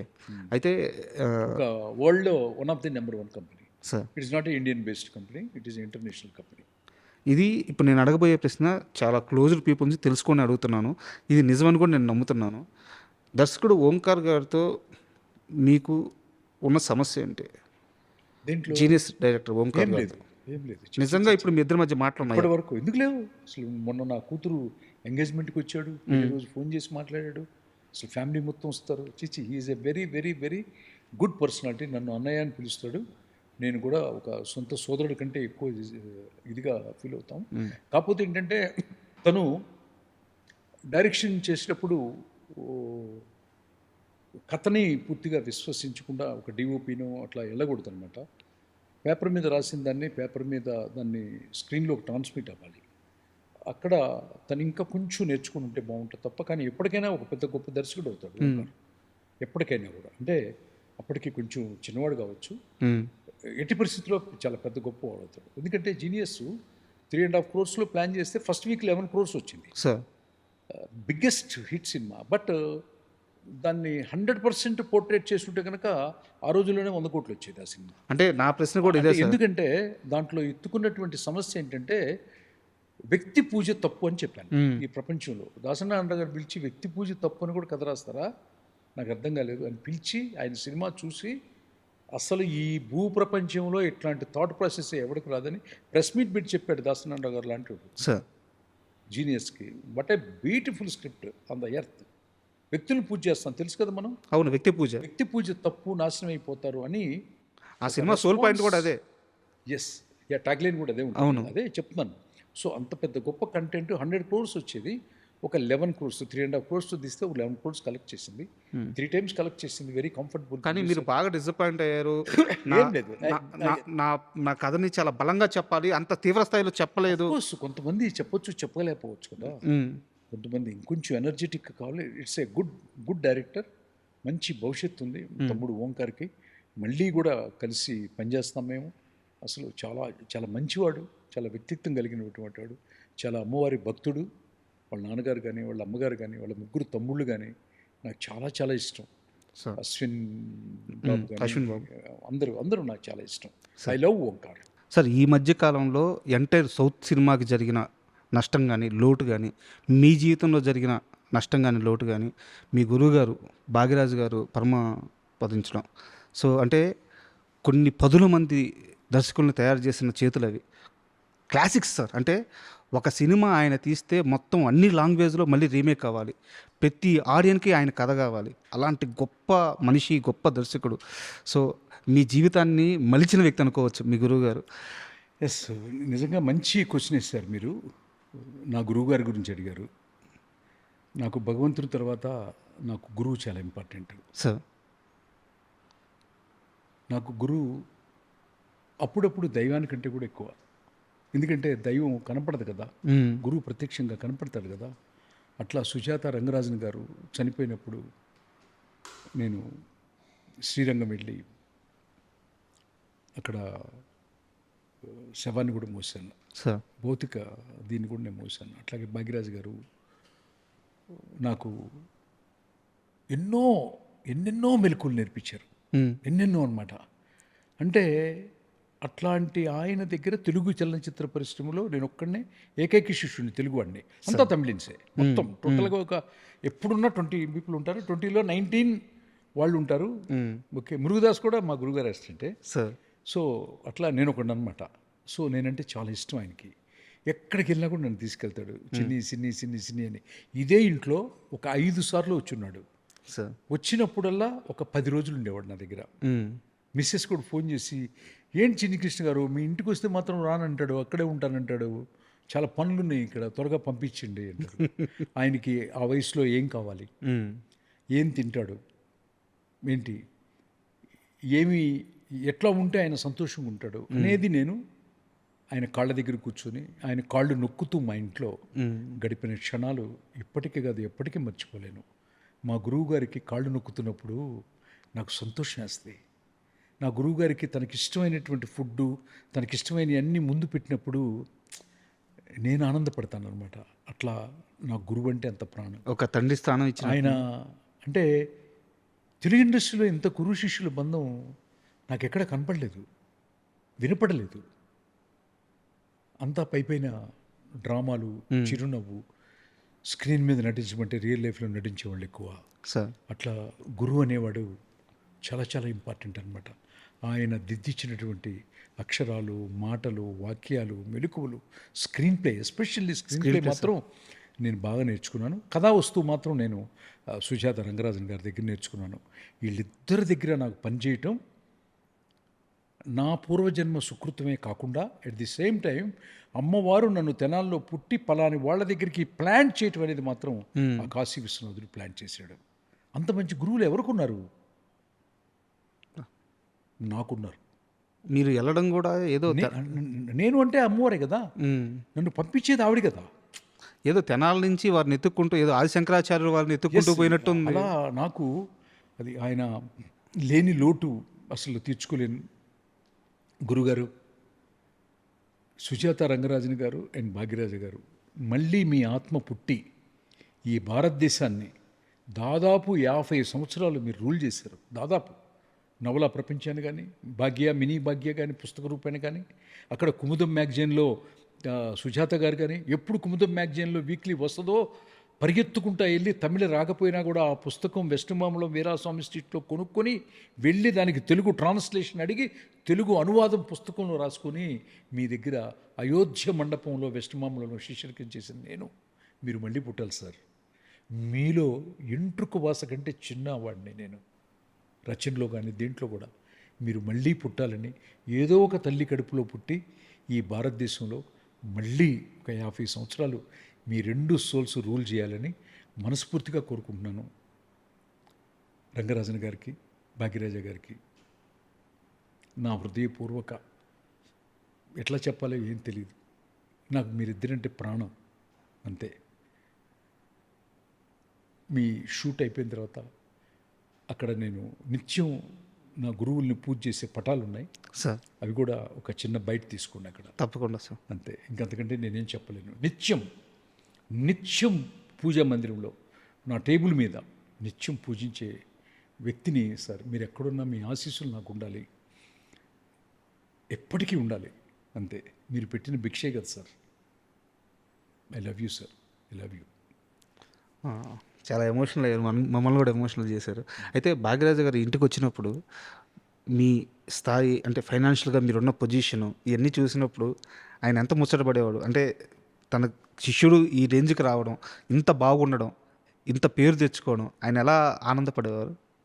ఆయన ఎప్పుడు ఇట్లాంటి విషయాలు, ఇట్లాంటి ఆర్థిక సంబంధమైన విషయాలు గురు శిష్యుల మధ్య ఆ, అంటే నిజమైన గురు శిష్యుల మధ్య రావు. నువ్వు బాగున్నావు చిన్ని, ఆనందంగా ఉంది అది కూడా ఇలా- లేదు. బాగున్నామా బాగలేదా అనేది కూడా కాదనమాట. ఉమ్, ఏంటంటే మా ఇద్దరి మధ్య ఎప్పుడు ఏంటంటే ఇంత యాక్షన్ సినిమా ఇంత క్యాన్వాస్లో చేయగలుగుతున్నావు, అది చాలా చిన్న విషయం కాదు ఉమ్, అని అప్రిషియేట్ చేస్తాడు. అట్లా అనమాట. మీ ఇద్దరం కలిసి కూడా వర్క్ చేద్దామని అనుకున్నాము. ఉమ్, మొన్నే ఒక 1 వీక్ చనిపోబోయే ముందు 1 వీక్ నేను మాట్లాడాను. ఆ, అనుకున్నాం కానీ కుదరలేదు, ఇలా జరిగిందనమాట. సో గురు శిష్యుల మధ్య ఆస్తుల వ్యత్యాసాలు ఉండవు, జ్ఞానంలో వ్యత్యాసాలు మాట్లాడతాం, సార్ తప్పనమాట. ఆస్తులు, అంతస్తులు, ఆ, కులాలు, మతాలు, ఇవన్నీ డిస్కషన్స్ క్లాస్ 4 పీపుల్ అని ఉంటారు మనకి. ఆ అడ్రస్లు చెప్తాను నీకు, అక్కడికి వెళ్ళాడుగా ఆ ప్రశ్నలు, భలే సమాధానం వస్తుంది నీకు. అయితే బంజారా హిల్స్లోనే మీకు అద్భుతమైన ఇల్లు, 2 ఇల్లు ఉన్నాయి. హైదరాబాద్ నుంచి ఇంత దూరంలో సరే ప్రకృతి పరంగా చాలా బాగుంది, చాలా ప్రశాంతంగా ఉంది ఈడ. బట్ హైదరాబాద్కి ఇంత దూరంగా వచ్చి ఇలాంటి ఒక మంచి ప్లేస్లో ఉన్నారు. బట్ ఇక్కడ ఉండడానికి కారణం ఏంటి? నేను హైదరాబాద్లో ఉన్నప్పుడు కిటికీ తీశాను. కిటికీ తీసినప్పుడు టేబుల్స్ అన్నీ దుమ్మైపోయాయి బంజారా హిల్స్లో ఉన్నప్పుడు. ఉమ్, గంటకి తుడవాల్సి వచ్చేది. సో డస్ట్ అంతా వస్తుంది బయట నుంచి. మన అదే వెస్ట్లో నుంచి వస్తుంది కదా, ఫిల్మ్ నగర్ నుంచి వచ్చే డస్టు, ఉమ్, అట్లా ఇటు పక్క సీనియర్ కాలనీ పక్క నుంచి వచ్చే డస్ట్ అంతా కూడా సెంటర్లో ఉన్నటువంటి ఏ విండో తీసినా, సింహద్వారం తీసినా ఫుల్గా డస్ట్ వస్తుంది. ఉమ్, వస్తే కొంచెం అప్పుడప్పుడు కాఫ్గా వచ్చేది నాకు ఫ్రీక్వెంట్గా అనమాట. సో డాక్టర్ గారిని అడిగితే అన్నారు, నువ్వు బెటర్ టు షిఫ్ట్ ఒక పొలాలు ఉండే ఒక ఏరియాకి అవుట్స్కట్స్కి వెళ్ళి ఉండు, ఈ డస్ట్కు దూరంగా ఉంటావు. ఎప్పుడైతే నువ్వు డస్ట్కు దూరంగా ఉంటావో ఆరోగ్యంగా ఉంటావు, ఎప్పుడైతే ఆరోగ్యంగా ఉంటుందో పూర్ణాయుష్కుడు అవుతావు అని చెప్పారు. సో అందుకని డస్ట్ వెదర్కి, డస్ట్కి దూరంగా ఇక్కడ ఒక చిన్న ఇల్లు కొనుక్కోవటం జరిగింది. అందుకోసం ఇక్కడికి వచ్చిన తర్వాత నుంచి అసలు హెల్త్ ఇష్యూస్ కానీ, ఆ యొక్క దగ్గు రావటం కానీ, ఆ డస్ట్ అనేది ఎస్పెషల్లీ లోపలికి రాకుండా ఉన్నాను. Film Nagar dust. Film Nagar dust కాదు, మామూలుగా సిటీలో ఉన్నటువంటి డస్ట్ మీకు తెలుసో తెలీదో ఏ ఇంటి కిటికీ తీసినా కూడా వస్తుంది అనమాట. మీరు ఎక్కడైనా కూడా ఎల్బీ నగర్ కానీ ఎక్కడైనా తీసుకోండి, అది అందుకని డస్ట్కి దూరంగా ఉన్నాను. అది సార్ మీ మాటల్లో పొదునైతే తగ్గలేదు సార్. అర్థం కాలేదు. మీ మాటల్లో పొదును, చతురత, హాస్యం అదేం లేదు, నిజం చెప్తే అట్లాగే ఉంటుంది. సో దూరంగా ఉండడానికి ఇదే కారణం. అది హెల్తీగా ఉన్నాం కదా ఫస్ట్, అది హెల్త్ కోసమే. సార్ అయితే ఒక సీరియస్ క్వశ్చన్ సార్. యాక్చువల్గా తమిళనాడు పీపుల్ కానీ, సౌత్ పీపుల్ కానీ, తమిళనాడులో ఎంజీఆర్ గారి తర్వాత, కరుణానిధి గారు, ఎంజీఆర్ గారి తర్వాత రజనీకాంత్ గారు సీఎం అవుతారని బలంగా నమ్మారు. సరే ఆయన డిసిషన్ తీసుకున్నారు వద్దు అని చెప్పేసి, బట్ ఆయన రేంజ్ అది, ఆయనకుండే ఫాలోయింగ్ అది. అలాంటి రజనీకాంత్ గారితో మీరు వర్క్ చేశారు. సో రజనీకాంత్ గారితో ఏదైనా మర్చిపోలేని ఒక ఎక్స్పీరియన్స్ ఉంటే షేర్ చేసుకుంటారా? స్టోరీ డిస్కషన్ ఎక్స్పెండిచర్ చెప్పాలి. ఇప్పుడైపు జరిగేటప్పుడు ఎంజిఎం రిసార్ట్స్ అని ఉండేవి, సార్ అక్కడ స్టోరీ డిస్కషన్ జరిగింది. మెయిన్గా major part of the story discussion Chennai OMR రోడ్లో ఉన్నటువంటి ఎంజిఎం రిసార్ట్లో జరిగింది. జరిగినప్పుడు చాలామంది అసిస్టెంట్స్, నేను కూడా one of the assistant of KS Ravikumar గారికి. ఆయన నాకు ఇండైరెక్ట్గా ఆయన ఎప్పుడు డిస్కషన్ ఉన్నా నన్ను పిలుస్తారనమాట. విజయ్ గారి పరిచయం కూడా, విజయ్ గారితో ఆయన సినిమా తీస్తే నేను కూడా కలిసి వర్క్ చేశాము. ఇప్పుడు సీఎం విజయ్ గారు, గౌరవ ముఖ్యమంత్రి, తమిళనాడు ముఖ్యమంత్రి. సో అట్లా రజనీకాంత్ గారితో పనిచేయటం చాలా థ్రిల్ ఫీలింగ్ అనమాట. మాకేంటంటే కాంపిటీషన్లో, స్టోరీ డిస్కషన్లో అక్కడ తమిళనాడులో అందరం కలిసి కథ వర్క్ చేస్తాం కదా, యూనిట్ పేరేస్తారు. అంటే సపోజ్ ఒక సినిమా యూనిట్ ఉంది, అరుణాచలం ప్రొడక్షన్స్ అంటే కథ అరుణాచలం ప్రొడక్షన్స్ అని వస్తుంది. దాంట్లో ఎవరి భాగం ఎంత అనేది మేము పెద్ద కాంపిటేటివ్ ఫీలింగ్. మన యూనిట్ పేరు పడిందా లేదా? అది వాళ్ళ సినిమా నిర్మాత యొక్క యూనిట్ పేరే వేస్తారు. యూనిట్ కథ రాయదు కదా. అవును, యూనిట్ కథ రాస్తా లేదు. అవుట్డోర్ యూనిట్లను సినిమా యూనిట్లు కథ రాయవు కదా, ఉమ్మడిగా పేరు సో అట్లా ఉంటుంది. అదేదో వెనకాల ఏదో కొంచెం వాళ్ళకు కూడా పెద్ద జ్ఞానవంతులు కాబట్టి ఒక ఐడియా ఉంటుంది వాళ్ళకి, కథ ఒకళ్ళ పేరు వేయటం వల్ల హక్కులు గిక్కులు అది ఇదని. సో ఎనీహౌ అవకాశం వచ్చింది, పనిచేసాం. చాలా మంచి మంచి ఎపిసోడ్స్ దాంట్లో కాంట్రిబ్యూట్ చేశాను. సో కేఎస్ రవికుమార్ గారు అందరూ గౌరవించి, నాకు కూడా one of the screen play writer అని కార్డు వేసి గౌరవించారు. బంగారపు నగలు పెట్టారు, నాకు పెద్ద బంగారపు చైన్ వేశారు రజనీకాంత్ గారు. రమకృష్ణ గారికి, మాకు పనిచేసిన వాళ్ళందరికీ అనమాట రకరకాలుగా గౌరవించబడ్డాము. ఓకే, అదేదో ఆర్టికల్ తెలుగులో పడ్డది, బి గోపాల్ గారు పిలిచారు అని నరసింహనాయుడు చేశాం. అట్లా నరసింహ రజనీకాంత్ గారి సినిమా తెలుగు ఇండస్ట్రీలో నేను రావడానికి అక్కడ నేను బిజియెస్ట్ గోస్ట్ రైటర్ అనమాట. రోజుకి 3 స్టోరీ డిస్కషన్కి వెళ్తా సార్. నేను. కొన్ని చాలా సక్సెస్ఫుల్ సినిమాల వెనకాల నేనున్నాను అని చెప్పను, కానీ నా కాంట్రిబ్యూషన్ కూడా ఎంతో కొంత ఉంది. మరి అట్లా. అయితే యాక్చువల్గా రజనీకాంత్ గారు రియల్ లైఫ్లో ఉండే ఆయన వ్యక్తిత్వానికి, ఆయన దేవుని నమ్మే తీరుకి, వీటన్నిటికి కూడా చిన్ని కృష్ణ రాసే కథలు యాప్ట్గా సరిపోతాయి. ఎందుకంటే మీ కథల్లో కూడా దైవత్వం ఉంటుంది బ్యాక్డ్రాప్లో. సో మీరు ఎందుకు మళ్ళీ పడియప్ప తర్వాత రజనీకాంత్ గారితో సినిమా చేయలేకపోయారు? రజనీకాంత్ గారితో నేను ఇక్కడికి వచ్చి ఆ సినిమా తర్వాత నరసింహనాయుడు, ఇందిర చేయటము, ఇవి ఆల్ ఇండియా రికార్డు రావటము వచ్చినప్పుడు బాబా రిలీజ్ అయింది. చిన్న గ్యాప్లో ఇందిరా తర్వాత ఆ పీరియడ్లో జస్ట్ 1 వీక్ అటెండ్. బాబా డిజాస్టర్ ఫ్లాప్ అయింది. సో ఆయన వచ్చారు. ఆయన వచ్చి ఇందిరా సినిమా చూశారు ప్రసాద్ ల్యాబ్లో. నన్నే ఇన్ఛార్జ్ చేశారు. ఎంతపాటు నేను కూడా సినిమా చూస్తున్నాను, ఆయన చూస్తున్నాడు. అయిపోయిన తర్వాత ఫోన్ చేశాడు అరవింద్ గారికి, చిరంజీవి గారికి. ఒక తుప్పర పడుతుంది అనుకో, చేయడ్డు పెట్టుకుంటాం. వర్షం వస్తుంది అనుకో, చిన్న గుడ్డ వేసుకుంటాం. గుడ్డో ఏదో. కొంచెం వర్షం పెద్ద అయితే గొడుగుంటుంది. ఒక తుఫాను, ఒక సునామీ వచ్చిందనుకో, బాబా ఎందుకు నిలబడుద్ది ఇక్కడ, సునామీ క్రియేట్ చేసావు చిన్ని అని నన్ను చేసుకొని చేసి రూమ్కి వెళ్ళాము. తాజ్ బంజారాలో నేను అప్పుడు రూమ్ వేశారు నాకు రజనీకాంత్ గారు. వేసి నాకు అడ్వాన్స్ కూడా ఇచ్చారు. ఇచ్చి నెక్స్ట్ ప్రొసీడ్ అని చెప్పారు. ఓకే, ప్రొసీడ్ అని చెప్పే పరిస్థితుల్లో అప్పుడు రజనీకాంత్ గారికి ఇందిరా తర్వాత రాయాల్సిన నేను గంగోత్రి నెత్తి మీద పెట్టుకొని ఆ గంగమ్మ తల్లిని తీసుకెళ్ళి ఈ ఎంటైర్ ఆంధ్రప్రదేశ్లో ఉన్న కంబైన్డ్ స్టేట్లో ఉన్న ప్రతి థియేటర్కి గంగమ్మ తల్లిని చేసి అల్లు అర్జున్ గారిని హీరోగా చేయటం, రాఘవేంద్రరావు గారి 100వ సినిమా అవటం, ఇదంతా కూడా నాకు భగవంతుడు ఇచ్చిన వరంలాగా ఆ గంగమ్మ తల్లి ఇచ్చినటువంటి ఆవిడ నిర్ణయం కదా, అది చేయటం జరిగింది. ఆ గంగమ్మ తల్లి నాకు ఇచ్చిన వరము ఈ తెలుగు ఇండస్ట్రీలో వచ్చి ప్రతి థియేటర్లో వచ్చి గంగనీళ్ళు ఇవ్వటానికి అరవింద్ గారు, రాఘవేంద్రరావు గారు, దత్తు గారు చేసిన కృషి. ఒక హీరో పుట్టడానికి రజనీకాంత్ గారితో 2వ సినిమా చేయడం కంటే తెలుగు ఇండస్ట్రీలో ఒక హీరో పుట్టడం అనేది చాలా గర్వకారణం కదా. అంత చిన్న విషయం కాదు. డెబ్యూ హీరోని పెద్ద హిట్ చేయటం అనేది మీకు తెలుసు. రాఘవేంద్రరావు గారి వాళ్ళ అబ్బాయిని హీరో అయ్యాడు. రామోజీ ఫిల్మ్ సిటీ ప్రకాష్ చాలా పెద్ద నిర్మాణ సంస్థ, పెద్ద స్టూడియో అధినేతలు కలిసి తీశారు. దాసనారాయణరావు గారి కొడుకు తెలుసు కదా. అవును, అరుణ్ గ్రీకు వీరుడు. అట్లాగే కోదండరామరెడ్డి గారి కొడుకు. గొప్ప గొప్ప దర్శకులు పిల్లలు, గొప్ప నిర్మాతల పిల్లలు, గొప్ప సంస్థలు వెనకాల ఉన్నాయి. అట్లాంటిది అరవింద్ గారి కొడుకు first cinema silver Jubilee, all time record, sensational hit అవటం అనేది ఆ గంగమ్మ తల్లి మా అందరికి ఇచ్చినటువంటి వరం. సార్, ఇక్కడ నాది చిన్న కంటిన్యూటీ క్వశ్చన్ సార్. మీకు రజనీకాంత్ గారు అడ్వాన్స్ ఇచ్చున్నారు, అదే సమయంలో అరవింద్ గారి అబ్బాయితో దర్శకుడు తేజ సినిమా స్టార్ట్ చేసి అనౌన్స్ చేసి మళ్ళీ పక్కన పెట్టేశాడు. ఆ బాధతో అరవింద్ గారి కోసం మీరు ఆ ప్రాజెక్ట్ ఒప్పుకున్నారు, అంతే కదా? గంగోత్రి. నాకు బాధ ఏం లేదు, నాకు చిన్న ఛాలెంజ్. అరవింద్ గారి కొడుకుని ఒకడు తీసేస్తే అది పక్కకి వెళ్ళే సబ్జెక్ట్ కాదు. అది భారతదేశంలో ఐకాను. వాడు భారతదేశంలో కమింగ్ డేస్లో చాలా పెద్ద ఇది చేస్తాడు. ఇప్పటి వరకు పాన్ ఇండియాలో హయ్యెస్ట్ తెలుగు ఇండస్ట్రీ నుంచి టాప్ హీరో మనం మాట్లాడుకుంటానికి రేపు రాజకీయంగా ఏంటో అనేదే నాకు అసలు ముందే తెలుసు పని విషయంలో. అందుకోసమని ఆ డెసిషన్ తీసుకోవడం జరిగింది. టేకప్ చేశాను, గేర్ షిఫ్ట్ చేశాను, అంతే.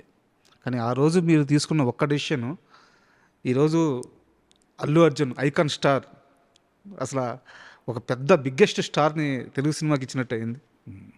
So super interview sir. అయితే లాస్ట్ ఫైనల్ క్వశ్చన్, ఇది కూడా నాకు బాగా నచ్చిన క్వశ్చన్. తెలుగు సినిమా చిన్ని కృష్ణకి చాలా ఇచ్చింది. చిన్ని కృష్ణ తెలుగు సినిమా కృతజ్ఞత రుణం ఎలా తీర్చుకుంటాడనే ప్రశ్న వచ్చినప్పుడు నాకు ఒక చిన్న విషయం తెలిసింది. మీరు రైటర్స్ని తయారు చేయడానికి కదా, నేను చెప్తాను ఆ ప్రశ్న. తెలుగు ఇండస్ట్రీకి మీరు ఏమిస్తున్నారు అనేది గుడ్ క్వశ్చన్. ఎప్పుడు కూడా మనకి కుల సంఘాలు ఉంటాయి సార్. తెలుసు కదా, కుల సంఘాలు ఉంటాయి. అవును. మాకు రచయితల సంఘం ఉంటుంది. అట్లాగే సినిమాకి ఒక ఛాంబర్ ఉంటుంది. అవును. మా అనే నటులకి ఒక అసోసియేషన్ ఉంటుంది. ఎప్పుడు కూడా ఒక రాష్ట్ర ప్రజలు ఒక ముఖ్యమంత్రిని ఎన్నుకున్నారనుకో, ఎన్నుకోబడ్డ వ్యక్తి ఆ రాష్ట్రానికి ఏం చేశాడు, రుణం తీర్చుకున్నాడు అనేది, దేశానికి ఎన్నుకుంటే ఈ దేశానికి ఏం చేశామన్నది.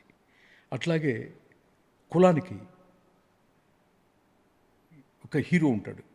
ఆ హీరో కులానికి ఏం చేశాడు, కులం తనకేం చేసింది అనేది అందరికీ తెలిసిన సబ్జెక్ట్. అందరికీ, అన్ని కులాల్లో అందరికీ తెలిసిన సబ్జెక్టు. ఓకేనా? మోస్తారు. అదేం ఉండదు అనుకున్నా కూడా నిజం మీకు తెలుసు, నాకు తెలుసు, చూసే వాళ్ళకి తెలుసు, కులపరంగా తెలుగు ఇండస్ట్రీ విడిపోయింది అని. ఓకే, విడిపోయినా కూడా వాళ్ళ కులంలో పుట్టినటువంటి హీరోని దైవంగా ఆరాధించి ఈ స్టేజ్లో ఉన్న హీరోలు కూడా ఇప్పుడు అందరూ కూడా ఇంతకాలం మనం పైకి వచ్చామే, ఈ కులం ఆదరించిందే అని అందరూ కూడా చాలా గొప్పగా చేయటం నాకు ఆదర్శంగా అనిపించింది. పేర్లు అనవసరమైన సబ్జెక్టు, ఏం చేశారు అన్నది అనవసరమైన సబ్జెక్టు. సో నాకుగా తెలుగు చలనచిత్ర పరిశ్రమ, నేను అమెరికా వెళ్తే ఎంత గౌరవించారు. అక్కడ బాబీ గారని, హరి గారు అని ఒక పెద్ద బిల్డరు, బాబీ గారని, ఎంఎం రావు గారని, ఇక్కడ భాస్కర్ గారని, తెలుగు వాళ్ళు ఎంతోమంది నన్ను అభిమానించేవాళ్ళు. వాళ్ళ ఇళ్ళకి పిలిచి తీసుకెళ్ళి ఈ పూట మా ఇంట్లో భోంచేయండి అని నాతో పాటు కొన్ని వందల మంది ఫోటోలు దిగటం అక్కడ. ఇదంతా ఎక్కడి నుంచి వచ్చింది? చిన్ని కృష్ణకి తెలుగు సినిమా ఇచ్చింది. తెలుగు సినిమా ఇచ్చినటువంటి, సినిమా పరిశ్రమ ఇచ్చినటువంటి ఈ రచన అనే సబ్జెక్ట్ ద్వారా వచ్చింది. సో నాకు నేనుగా ఏమనుకుంటున్నానంటే, నాకు మా గురువు గారు నేర్పించినటువంటి విద్యని నేను రచయితల సంఘంలో సెలెక్ట్ చేసి ఒక కాంపిటేటివ్ ఎగ్జామ్ పెట్టి, ఆ ఎగ్జామ్లో చిన్న ఎగ్జామ్, ప్రిలిమినరీ ఎగ్జామ్ పెట్టి, ఇండస్ట్రీ అంటే రచన అనేది నేర్చుకోవాలి అన్న ఉత్సుకతతో ఉన్న వాళ్ళని 1 సంవత్సరం పాటు కానీ 2 సంవత్సరాల పాటు కానీ ఒక కోర్సుగా అనుకుని, వాళ్ళకి బట్టల దగ్గర నుంచి నేనే సెలెక్ట్ చేస్తాను. సంవత్సరానికి ఒక 5 మాత్రమే తీసుకుంటాను. నాకున్నటువంటి ఒక చిన్న ఒక గెస్ట్ హౌస్లోనో ఎక్కడో పెడతాను. బట్టలు, భోజనం, హోమ్ థియేటర్, చూడవలసిన సినిమాలు, చేయవలసిన ఎక్సర్సైజులు, హోమాలు, యజ్ఞాలు, యోగాలు అన్ని ప్రక్రియతో పాటు చక్కగా కూలంకషంగా నేను నేర్చుకున్న విద్యని వాళ్ళకి నేర్పించి భవిష్యత్తులో అత్యద్భుతమైనటువంటి సోల్ మేకింగ్ స్క్రిప్ట్ రైటర్స్గా తీర్చిదిద్దాలనుకున్నది ప్రణాళిక. ఇది నా చనిపోయినటువంటి భార్య కోరిక కూడా. నా చనిపోయిన భార్య స్వాతి అనే పేరులో నేను తలపెట్టినటువంటి సంకల్పం ఇది. ఇంకా నెక్స్ట్ ఇయర్ నుంచి స్టార్ట్ చేస్తానని అనుకుంటున్నాను, అన్ని పరిస్థితులు అనుకూలిస్తే. సార్ ఇది పూర్తిగా ఉచితమా? ఇది పూర్తిగా కంప్లీట్, వితౌట్ ఎనీ సింగిల్ పై. కాకపోతే ఏంటంటే, నా లోపలికి వచ్చినటువంటి ఇతను చాలా డెడికేటెడ్గా ఉండాలి, బయటికి వెళ్ళకూడదు, ఫోకస్డ్గా ఉండాలి. ఒక యూనివర్సిటీలో అయితే ఎలా ఉంటారో, ఒక మిలిటరీలో అయితే ఎలా ఉంటారో అలా ఒక 1 year అట్లా ఉండి, నాకు తెలిసింది, నాకు మొత్తం తెలుసని చెప్పట్లా, నాకు తెలిసినటువంటి అతి చిన్న ఇసుక రోణివంతా జ్ఞానాన్ని, స్క్రిప్ట్ రైటింగ్ని వాళ్ళకి పంచి వాళ్ళని తీర్చిదిద్దాలి వితౌట్ ఎనీ సింగిల్ పై. అంతే, మొత్తం నా ఖర్చులే. కట్టుకునే బట్టల దగ్గర నుంచి, చూసే సినిమాల దగ్గర నుంచి మొత్తం నేనే, A to Z. నిజంగా సూపర్ సార్ ఇది.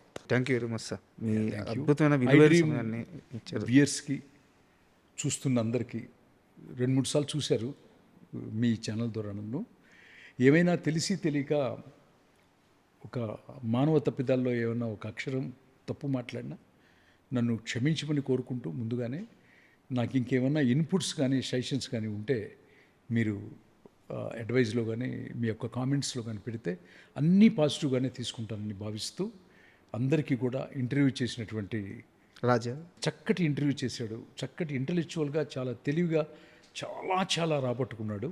సో చాలా వాటికి సమాధానం చెప్పగలిగాను. ఇంత తెలివిగల ఒక జర్నలిస్ట్ని నేను అతి తక్కువగా చూస్తూ ఉంటాను. సో రాజా గారు వేసిన ప్రశ్నలన్నిటికీ కూడా చక్కగా సమాధానం చెప్పానని నేను అనుకుంటున్నాను. సో ఐ డ్రీమ్ వ్యూయర్స్ అందరికీ నాలో ఏమైనా తప్పులుంటే కామెంట్ చేయమని సర్దిద్దుకుంటానని చెప్తూ సెలవు తీసుకుంటున్నాను. అందరూ కూడా స్క్రిప్ట్ నేర్చుకోవాలి అనుకున్న వాళ్ళందరూ కూడా నేను అనౌన్స్ చేసినప్పుడు మీరు స్పందించాల్సిందిగా కోరుకుంటూ జై శ్రీరామ్, జై శ్రీకృష్ణ. థ్యాంక్స్.